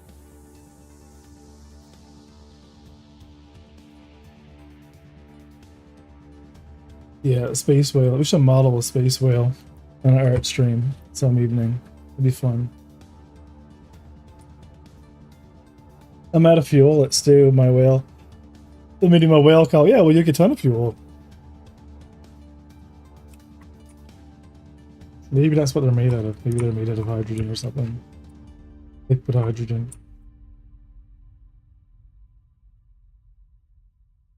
I was in here for a reason. I was just gonna let it drag me home. Just hooks onto it. Okay, yeah, no, we can go back to the main project now. We're had a squirrel for like an hour and a half.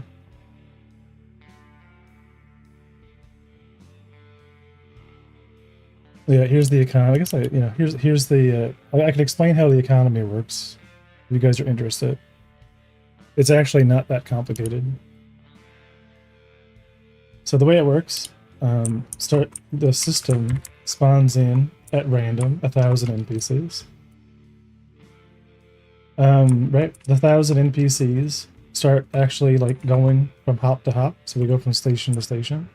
When they get there, they accept the contract, and the contract will be whatever the station is. So what's happening right now is there's random gas pockets spawning around a gas giant, and these NPCs that are moving it are actually gas mining ships that are randomly spawning depending on the market demand, right? And then they're actually taking the gas and they're bringing it over to this hydrogen refinery, and this hydrogen refinery is converting that into hydrogen, which are little white chips, which are like the trading chips, are moving around. And while that's happening, because there's volume, there's trading, right? There's also a probability now there's going to be, because there's a pirate station, we're actually spawning in 10 pirates. And every time a pirate has, engaged, a red guy with one of the white guys, it rolls the dice and, either destroys the ship or doesn't destroy the ship, which is what you're seeing happening kind of here with the dead ones. So once the pirate has won against a regular ship, it takes the cargo. Yeah, let me explain it though. Let me explain it. It's very simple, right? It's not really that complicated, right? Because dude, this is my thing. This is my thing. This is my thing. Is the economics. So because the pirate has won the dice roll, it takes the cargo. And if the security NPC, once again, dice roll on skill, wins the fight against the pirate, right? The salvage claim that takes the pirate ship brings that, actual cargo to the nearest station. So what does that mean for the player? As a player, you're actually seeing random items show up in an inventory that looks chaotically random, but it isn't, because there's just piracy happening, and the outcome of the piracy, right? If the pirate won and then the security beat them, the salvage claims that are spawning, right, that get resolved, right, are actually, solving the problem.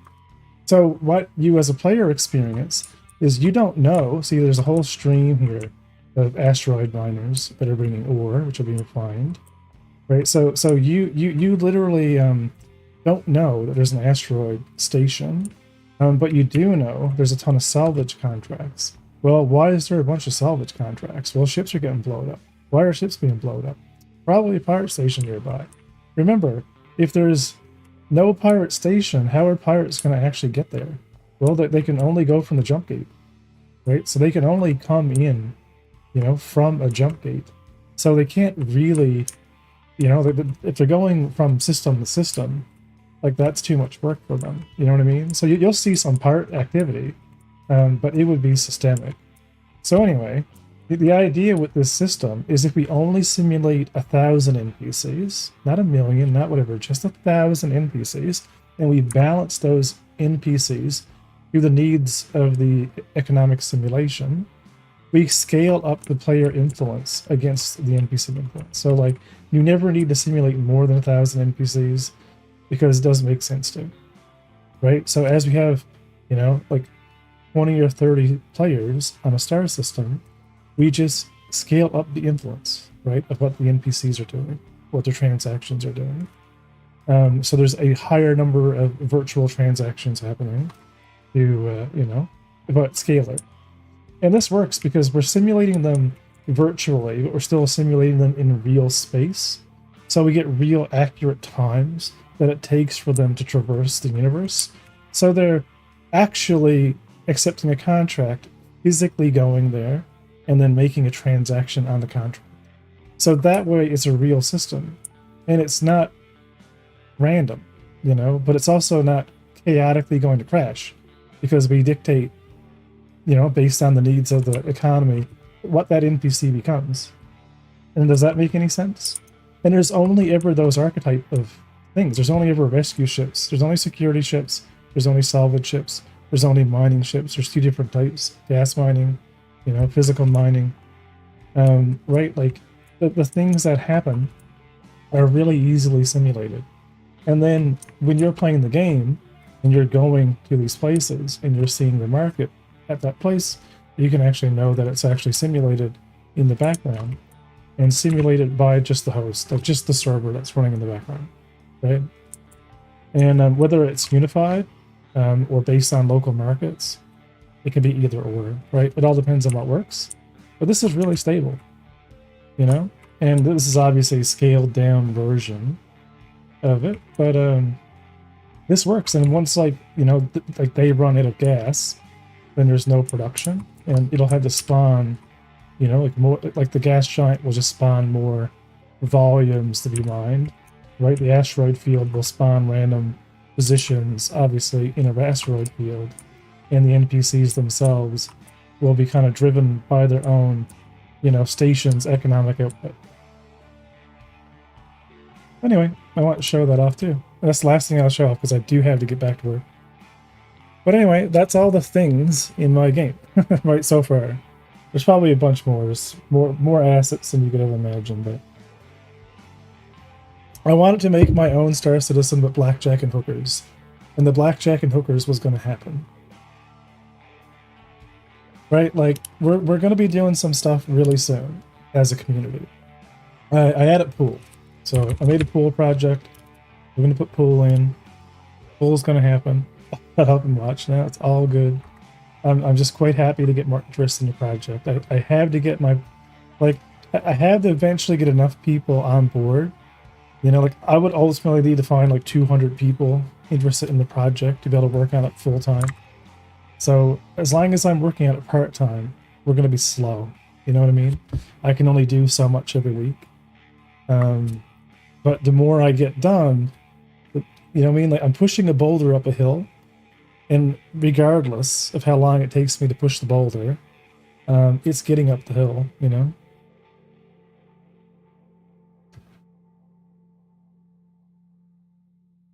But the answer is it gets easier, you know what I mean? As things come online. So check this out. So we have 15 rigid bodies that we're sneaking. Nothing too complicated. Those controls suck. But this was one of my early... when I first moved to Godot, this was the first thing I whipped up, you know, in a weekend. I love this new system. I have hobbies online. Do you mind if I push this? Oh, dude, yeah, go ahead, man. Just like don't expect much. My biggest fear, I don't want to go live with things too early because people will look at it and just be like, you know what I mean? Like I don't want people to. I want to do a video eventually. That's like I made my own Star Citizen like game in 2 years, at the 2-year point, and just hit Sig, you know, lovingly, with a lot of points. You know what I mean? But you know, I want the vertical slice to look good when it becomes more popular. That, you know, like, because you only have one real chance of kind of, you know, really showing something off, you know, people to, you know, kind of take it serious.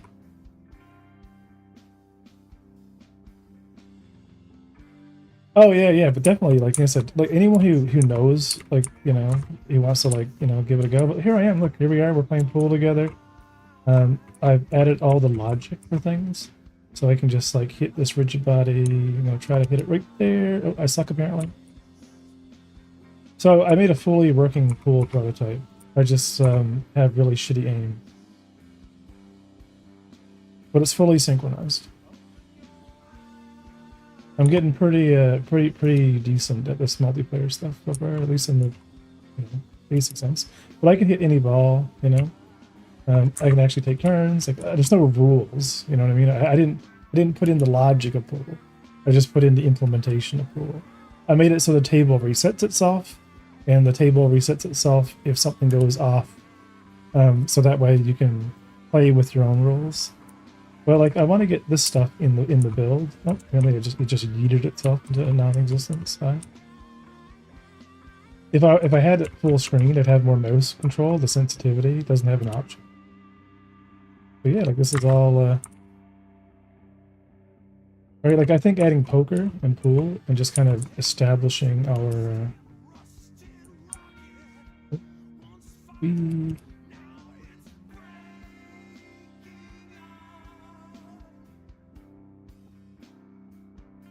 yeah, so this is just some of the stuff that you know, I've kind of like made just while playing around with everything.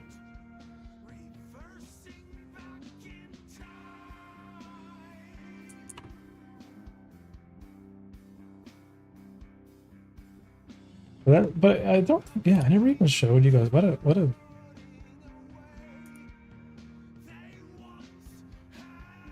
I was like, you guys haven't even seen the star system or anything. Really.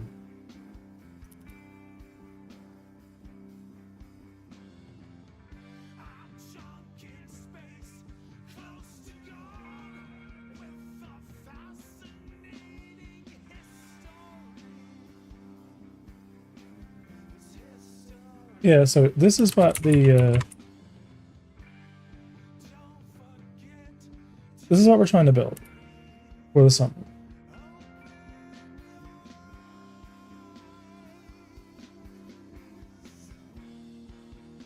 So this is the spacing. This is the goal, the end game of the summer. So we have a very basic station, right? We have all of our lighting. We have our pads that we can just kind of land at. We're going in and buying cargo and loading it up, right? So here's like the main area. It's like an 80s mall, right? So we have like, our pub. You can go, we can have a beer. I'm going to make a working bartender just because that'll happen. But anyway, this is like more of a social area. All places have delivery points, obviously. And yeah, this is like, we can go buy our components, our guns. They spawn in here. Very not so fleshed out yet. You can buy all of our furniture here at Joe's Furniture.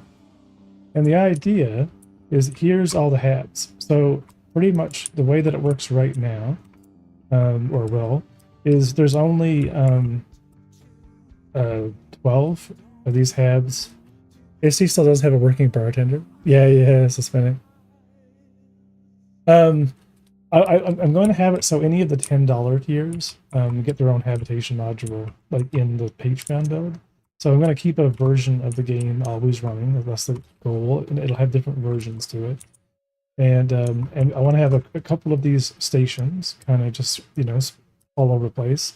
We don't like it's just going to be a couple of these stations and a couple of the comrays, right? So you can still come in, right? Hook your ship up, do your refueling, upgrade all your components. Any cargo you buy at the station will spawn in the cargo area. So when you go open up the cargo area, it'll spawn in all your ship, no matter which hangar you have, if you have a hangar.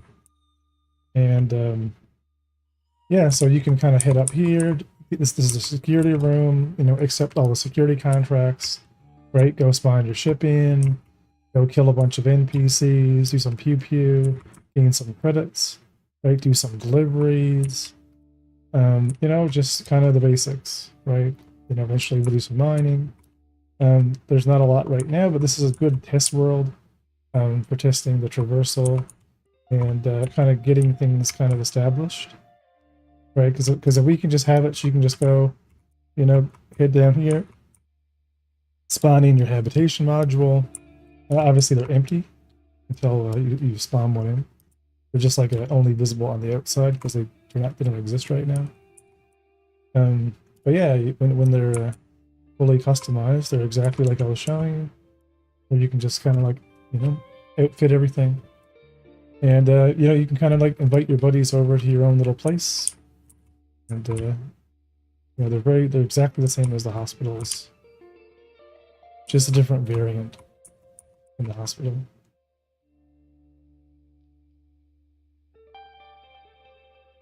But it's getting that's all we're doing right now. We're just gonna try to push to get everything put together, to get all the medical gameplay stuff working, all the security gameplay stuff working. And more importantly, get all the NPCs moving on their own. So going from, I want the NPC to spawn their own ship in, go to their ship, head over to the other station. Here's the Rock Crusher. This is a prototype mining ship with an actual bridge, crushing rocks. It's just white box, nothing crazy about it right now. This has, pretty no lighting apparently on the inside.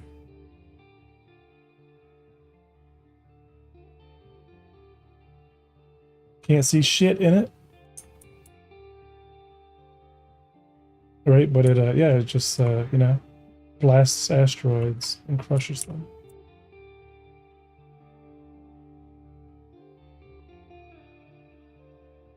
Yeah, Kit Systems Online.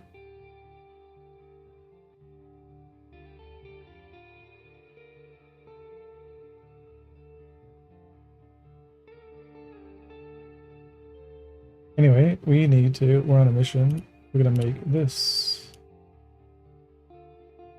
I gotta be careful because I've been looking up strip club layouts, and you don't look up strip club layouts on the internet. Or but I want to make one of these type of chairs for totally unrelated manners, because I want to get a nightclub going in the.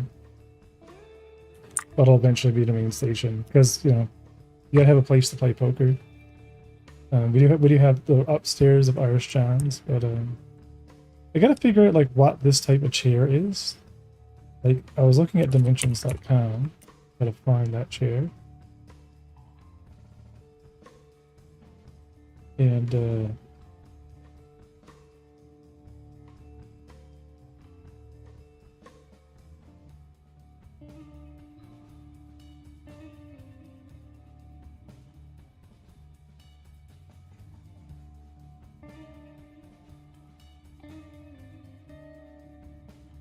I love this one. Totally relevant. But those are so comfy.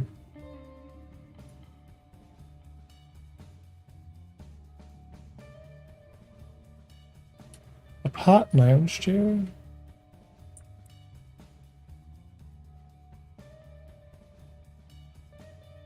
Can we view the 3D model?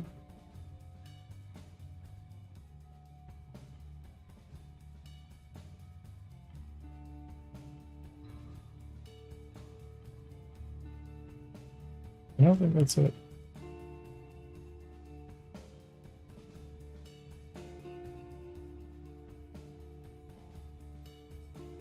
They're cool though.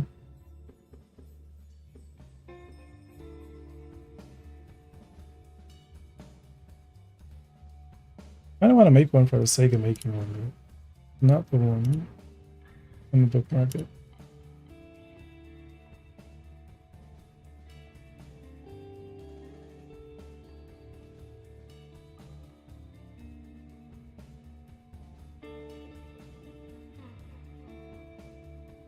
Club chair? Shell chair?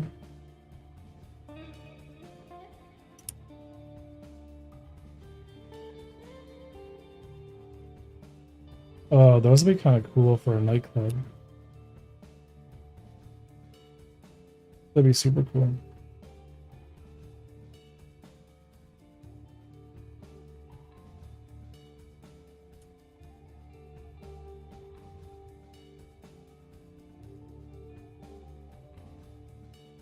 Yeah, what would you call that type of couch? Love to figure out what they actually are. Right, these are easy to model. I have a bunch of references of these. And all the other stuff is super easy to come across.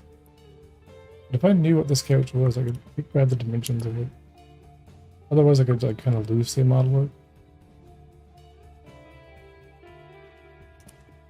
It would be a type of leather chair.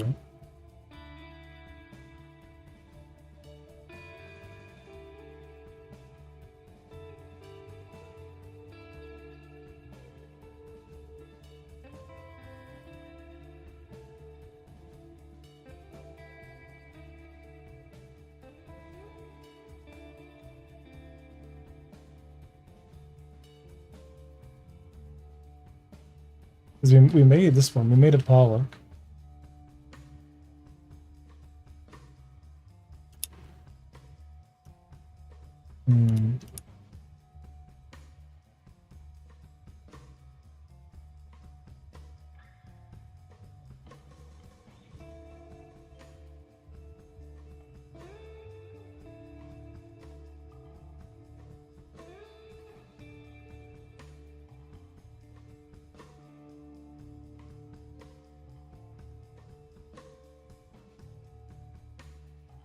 These are cool.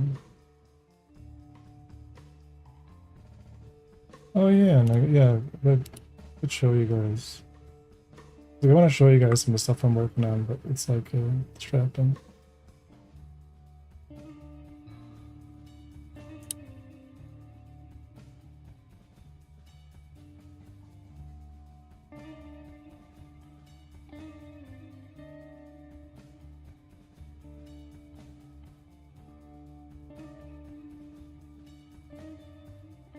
Yeah, so this is the clinic that we're working on for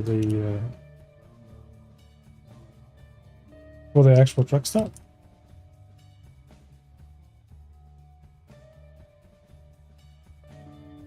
So this will be like the small one itself. So like, you know, this got to be changed to green. Actually, that should have been actually already changed to green. I don't know why it's not. So it literally just has, yeah, wire.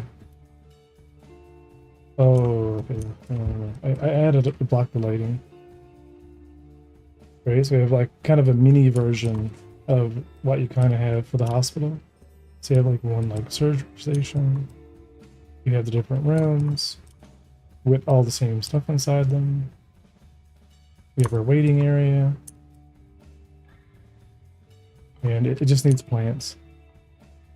Right, plants a bit more, you know, like kind of like a bit more kind of foliage and little things to kind of bring back the scale, because it's a pretty high room.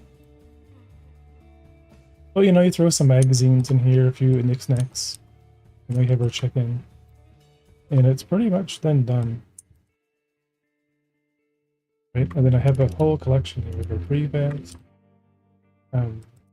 Right, we're like extending it, including the our little retro, you know, wheelchair.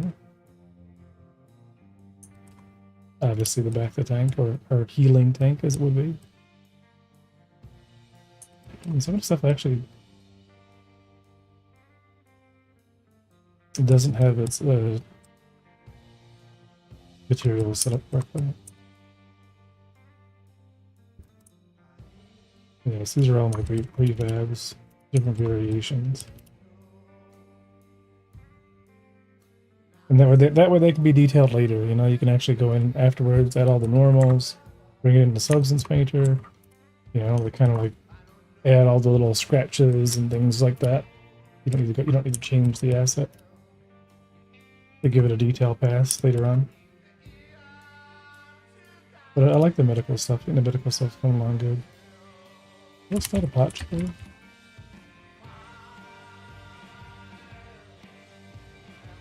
Pot my own share.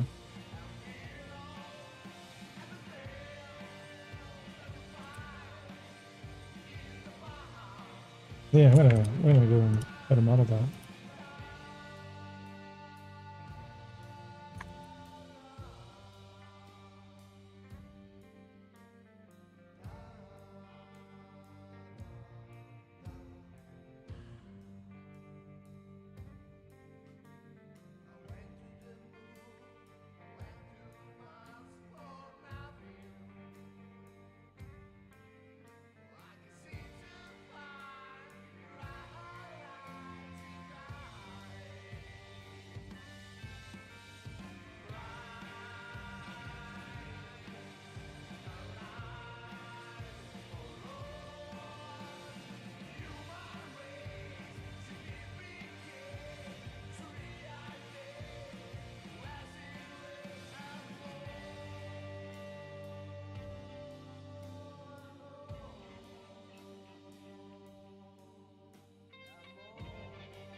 Where about my props there?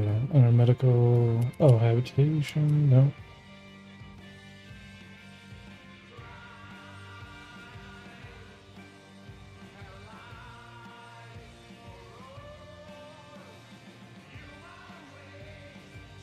Oh, there we go. I've searched like 70s, 80s cigar club, lounge clubs, and I can't get the right ones. Yeah, you're looking for a strip club, but maybe like gentleman's bar seat. Like, I'll put the concepts that I currently have on the monolithic Discord under ideas. This was the one that I found.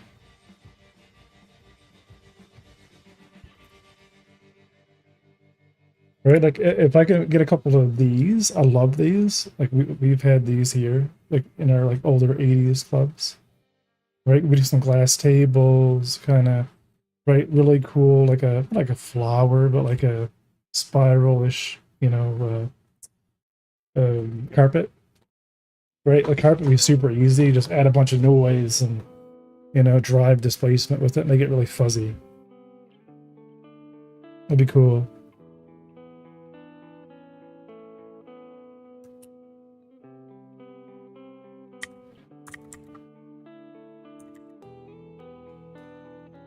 Hot lounge chair.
Chew.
Hey man, keep the good work. Hey Hawk, how's it going?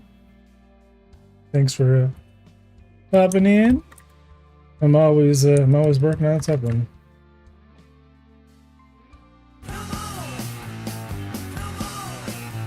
Thanks for the follow.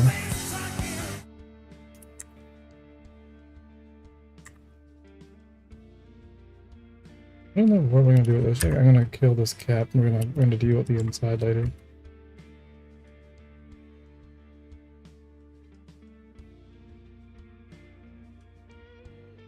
Yeah, we're gonna go back to the origin here, select that. We're gonna take this one. Set our origin.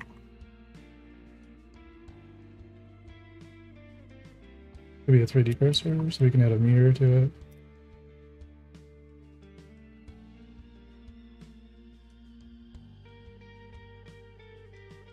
After we apply our rotation.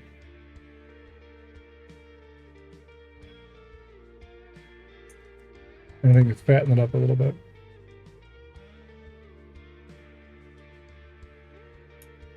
And I will do 0.5. There we go.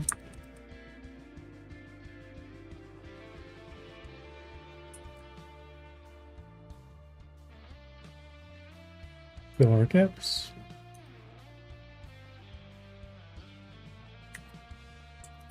Not quite on center.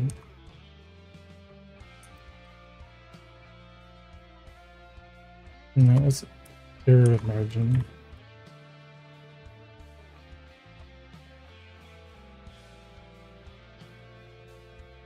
What are these mounts?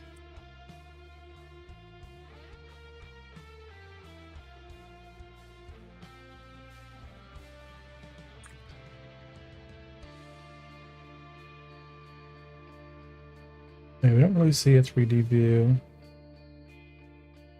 So it comes up, bends, and comes down. Comes up, bends, and comes down. So that's a bend inward and then back. Hey, Sajelian, how's it going, man?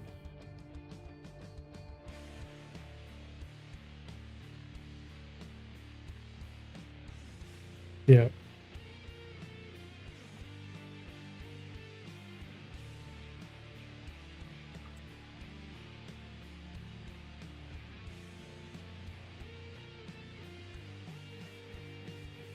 Let's see. Chrome. Let me give you a shout out, Mr. Sajelian.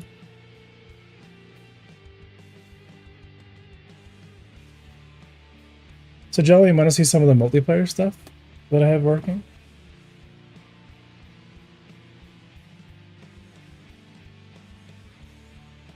Totally want to see it. Okay, okay. Let me just kind of get saved here.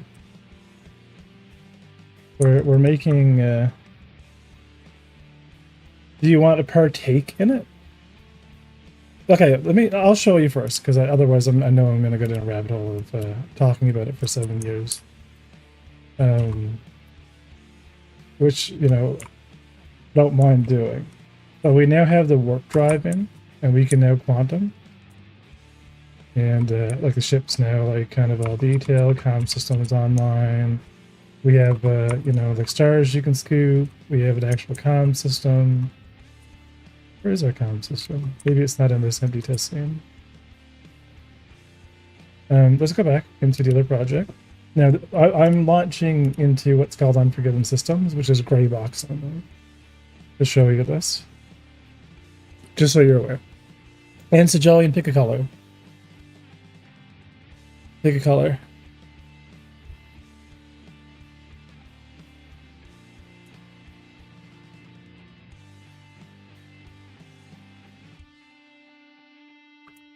You're picking blue? Okay, good.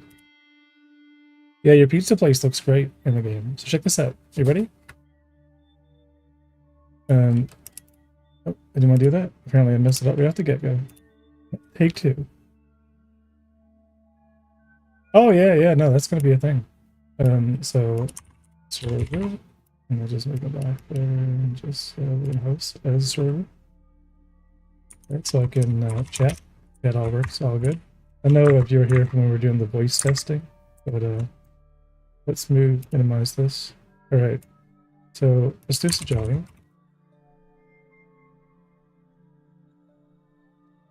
Do like a lighter shade, maybe like this shade. So check this out right now. Let me jump out of here. So I have, right, so everything, let's go back to Sejalian. So Sejalian is here. And Sejalian is fully animated. All of his IK is working, you know, his guns, he can shoot. Everything on Sejalian is working fine. Sejalian can dock and say hey and, you know, see what's up. So let's take Sejalian, turn around, and immediately spawn in Sejalian's ship. So let's go over here and actually look at Sejalian. So we are the server, but we're going to look at Sejalian here now. And so let's come back, put away the gun, walk over here, and let's take a look. So here's Sejalian, who's saying hi. Sejalian's going to go pop up in a ship. You're going to see Sejalian interacting. Oh no, I broke it. I broke it. I broke it. No, why did it break?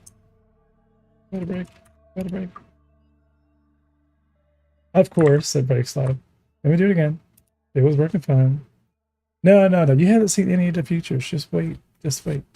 It'll be. It's because the original build was still running. I think when server. Let me.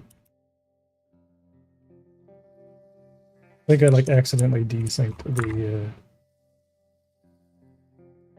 Jelly. It's always a work in progress. The multiplayer.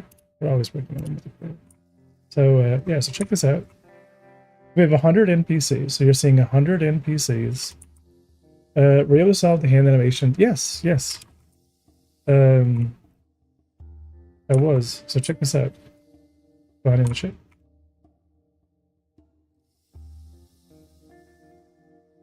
It actually works. I now have I have a whole thing happening here now where I'm. So check this out. You're watching Sejalian interact with the seats on the server on the left. You're watching Sejalian pull the seat back. You're watching Sejalian get in his ship. You're watching Sejalian power on his ship. You're watching all of the gimbals be synchronized. All the weapon systems be synchronized. You're watching Sejalian take off and leave and move. And everything's all, you know, playable. I'm going to go ahead and spawn in my ship. Oh, just wait. Just wait. And let's go over here and take a look at each other here. And what I'm going to do, there's Sejalian, is I'm going to point Sejalian over beyond the star here. And Sejalian is going to warp. Okay, so we're gonna get up to speed. We're gonna do the warp drive, and we are going to warp. So Sejalian is now slowly gaining speed. I can still see Sejalian heading off over in the distance, moving away at warp speed. You know, gaining speed. You know, it's unlimited speed gain, right? It's right, and full 64-bit build. So you know, we can go forever. Right, like if I as Sejalian here now kill the quantum drive, slow down. Look at how far away we are. So let's go back and we're gonna do a comrade together. I'm gonna show you something new. Oh, you should see the stuff, man. You see the hospital system, the prison system, the stuff I have online. But we'll be able to play together soon. The missile system, like it's all. A lot of the stuff's all working.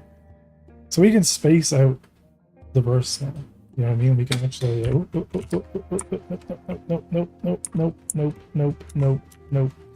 not what we're doing. I'm not getting that close.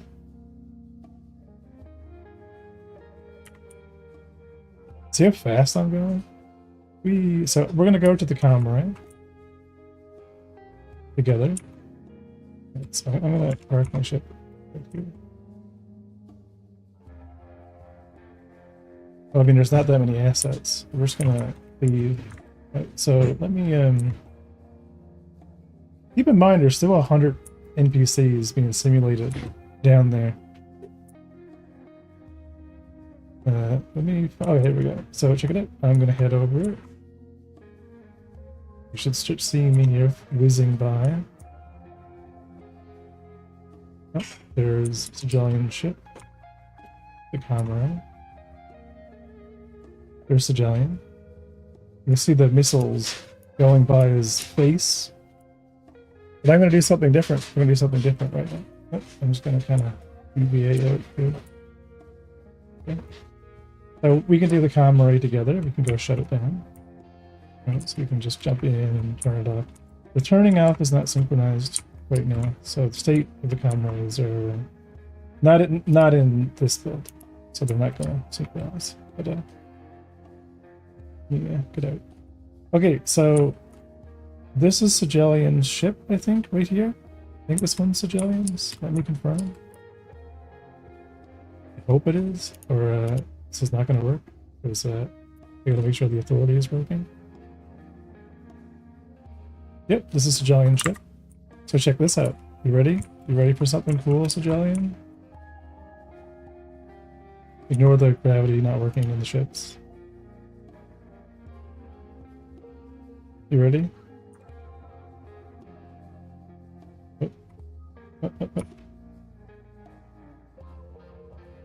Yes. Yes. Oh. Anyway.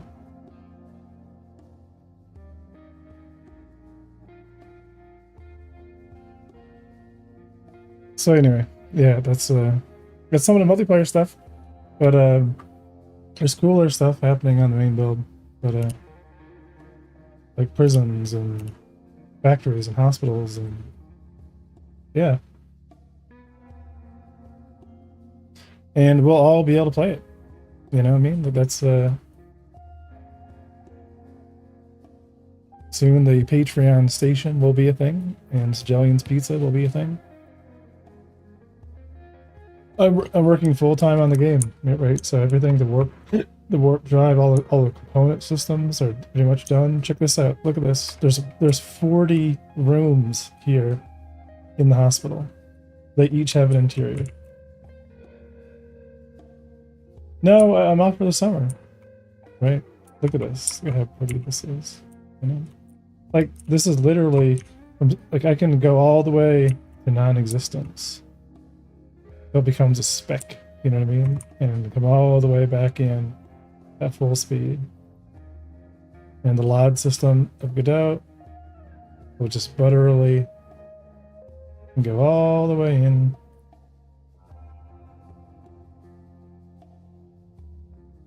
I am still using the Patreon API, yep. Yep, I gotta integrate some more of the systems for login and stuff like that. There's still like a... But check out the check this out. Right, so you're a bad guy. Bad guys go to the prison station. Let me show you the prison station stuff. So the medical stuff's almost done. Yeah, they go pew pew by, you know, just deleting themselves. So this is a habitation facility for corrections. You leave. And you have the turrets that kind of, you know, tell you, prisoner 852, please head to processing. It's still all white box, but I actually got a lot of this stuff done. And this is the mini game for, like I said, this is just like a lot of this already placeholder. But here's the actual prison, the prison factory. And yeah, once things are playable, I think the Patreon will grow. But that's the goal right now, is to get a fully working vertical slice so we can get the Patreon growing. Like the mini game of actually, you know, repairing components, like tack welding them, and actually having that so you can bring, you know, prisoners, you know, to the prison station is, you know, coming along. But yeah, our game is becoming more real, you know, every day. Yeah, I was working on the yard. Like I said, I don't have any lighting in here yet. I put some emission for my own. But yeah, this is like our game. You know what I mean? At the truck stop. So in the space scene. So this is what we're working on. This is the space scene. This is the hangar where you go do all the upgrades. These are different pads. Not a very big truck stop. But if you come in here, oh yeah, Sicilian's Pizza. Right? With the pizza oven, the warmer. You are a Godot ambassador now. I don't know about that. But yeah, Sicilian's Pizza. You totally could. It's all. Check it out. Yeah.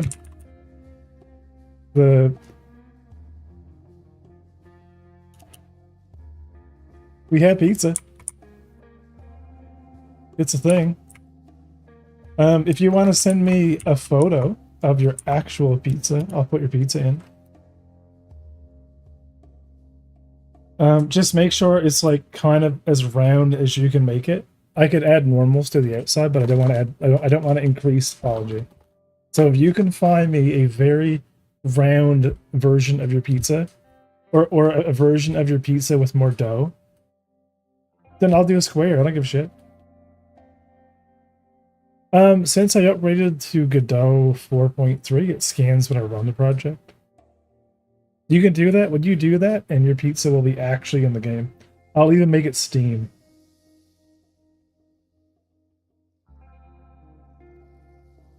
Sicilian.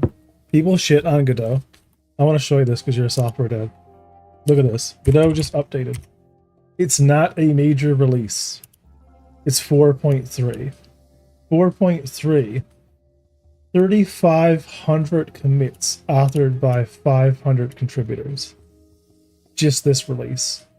They fixed in this one update interpolation for 2D. They fixed in this update all the animation system, the issues that I was having for T-pose, A-pose, T-pose. You can now give it a reference pose. I can now bring in. I gotta make sure that I have to make sure that I open this on a different screen. Let me show you. Open.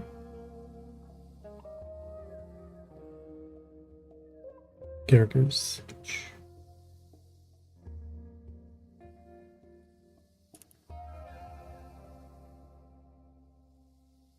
Why does it not save external data? Okay, textures. I'm doing something. Trust me, don't worry. So because of that change, my main characters, which I now have fully set up in Blender with ray tracing, can now be brought in to the game. So I had them all ready to go. So the character creator and both the male and female have a better actual something that'll actually show the subsurface.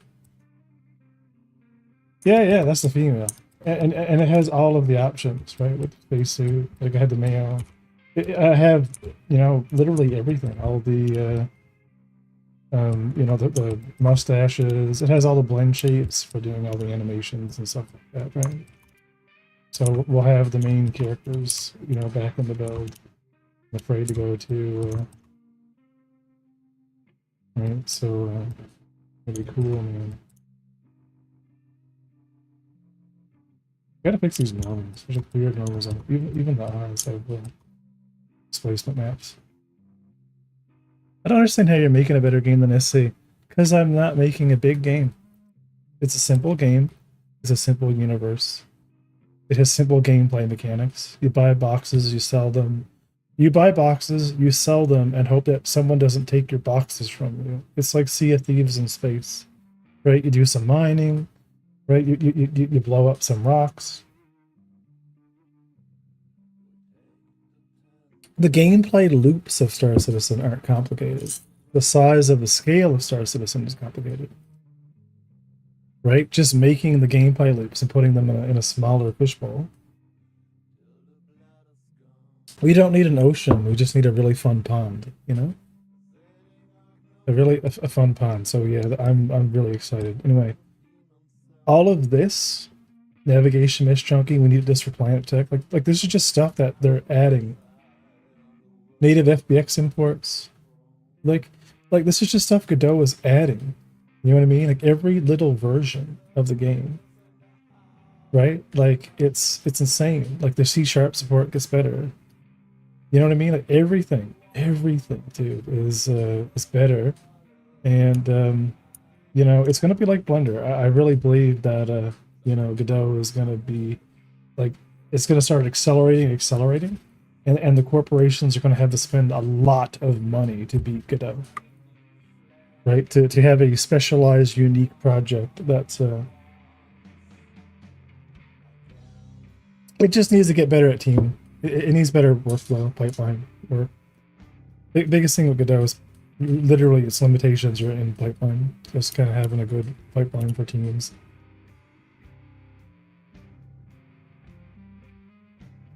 It's a foundation. It's open source. It can't. It'll be forked.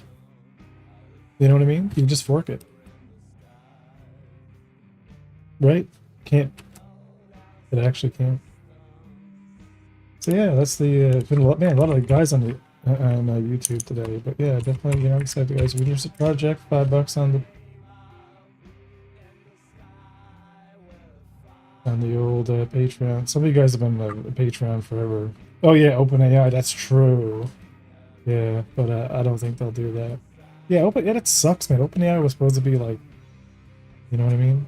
School source thing. Anyway, yeah. So tomorrow we're gonna finish working on more of the art. I'm gonna actually finish the seed.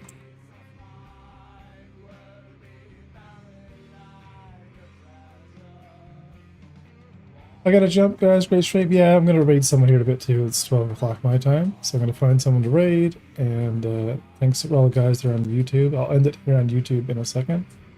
Definitely jump on the Discord. Keep it up. You're an inspiration. Oh yeah, anytime. It's just wait till you're able to play the game. Let's go to Twitch. Let's see who's on. I wonder if Pagan is actually live. Sometimes he is. Oh my god, he is live. Oh, let's go. I know it's Star Citizen, and I don't normally raid in the Star Citizen. Pagan's a good supporter. So let's go over and take a look at Star Citizen. So Jellian as well, also a great Star Citizen streamer, so go over, say hi, and we'll be back tomorrow.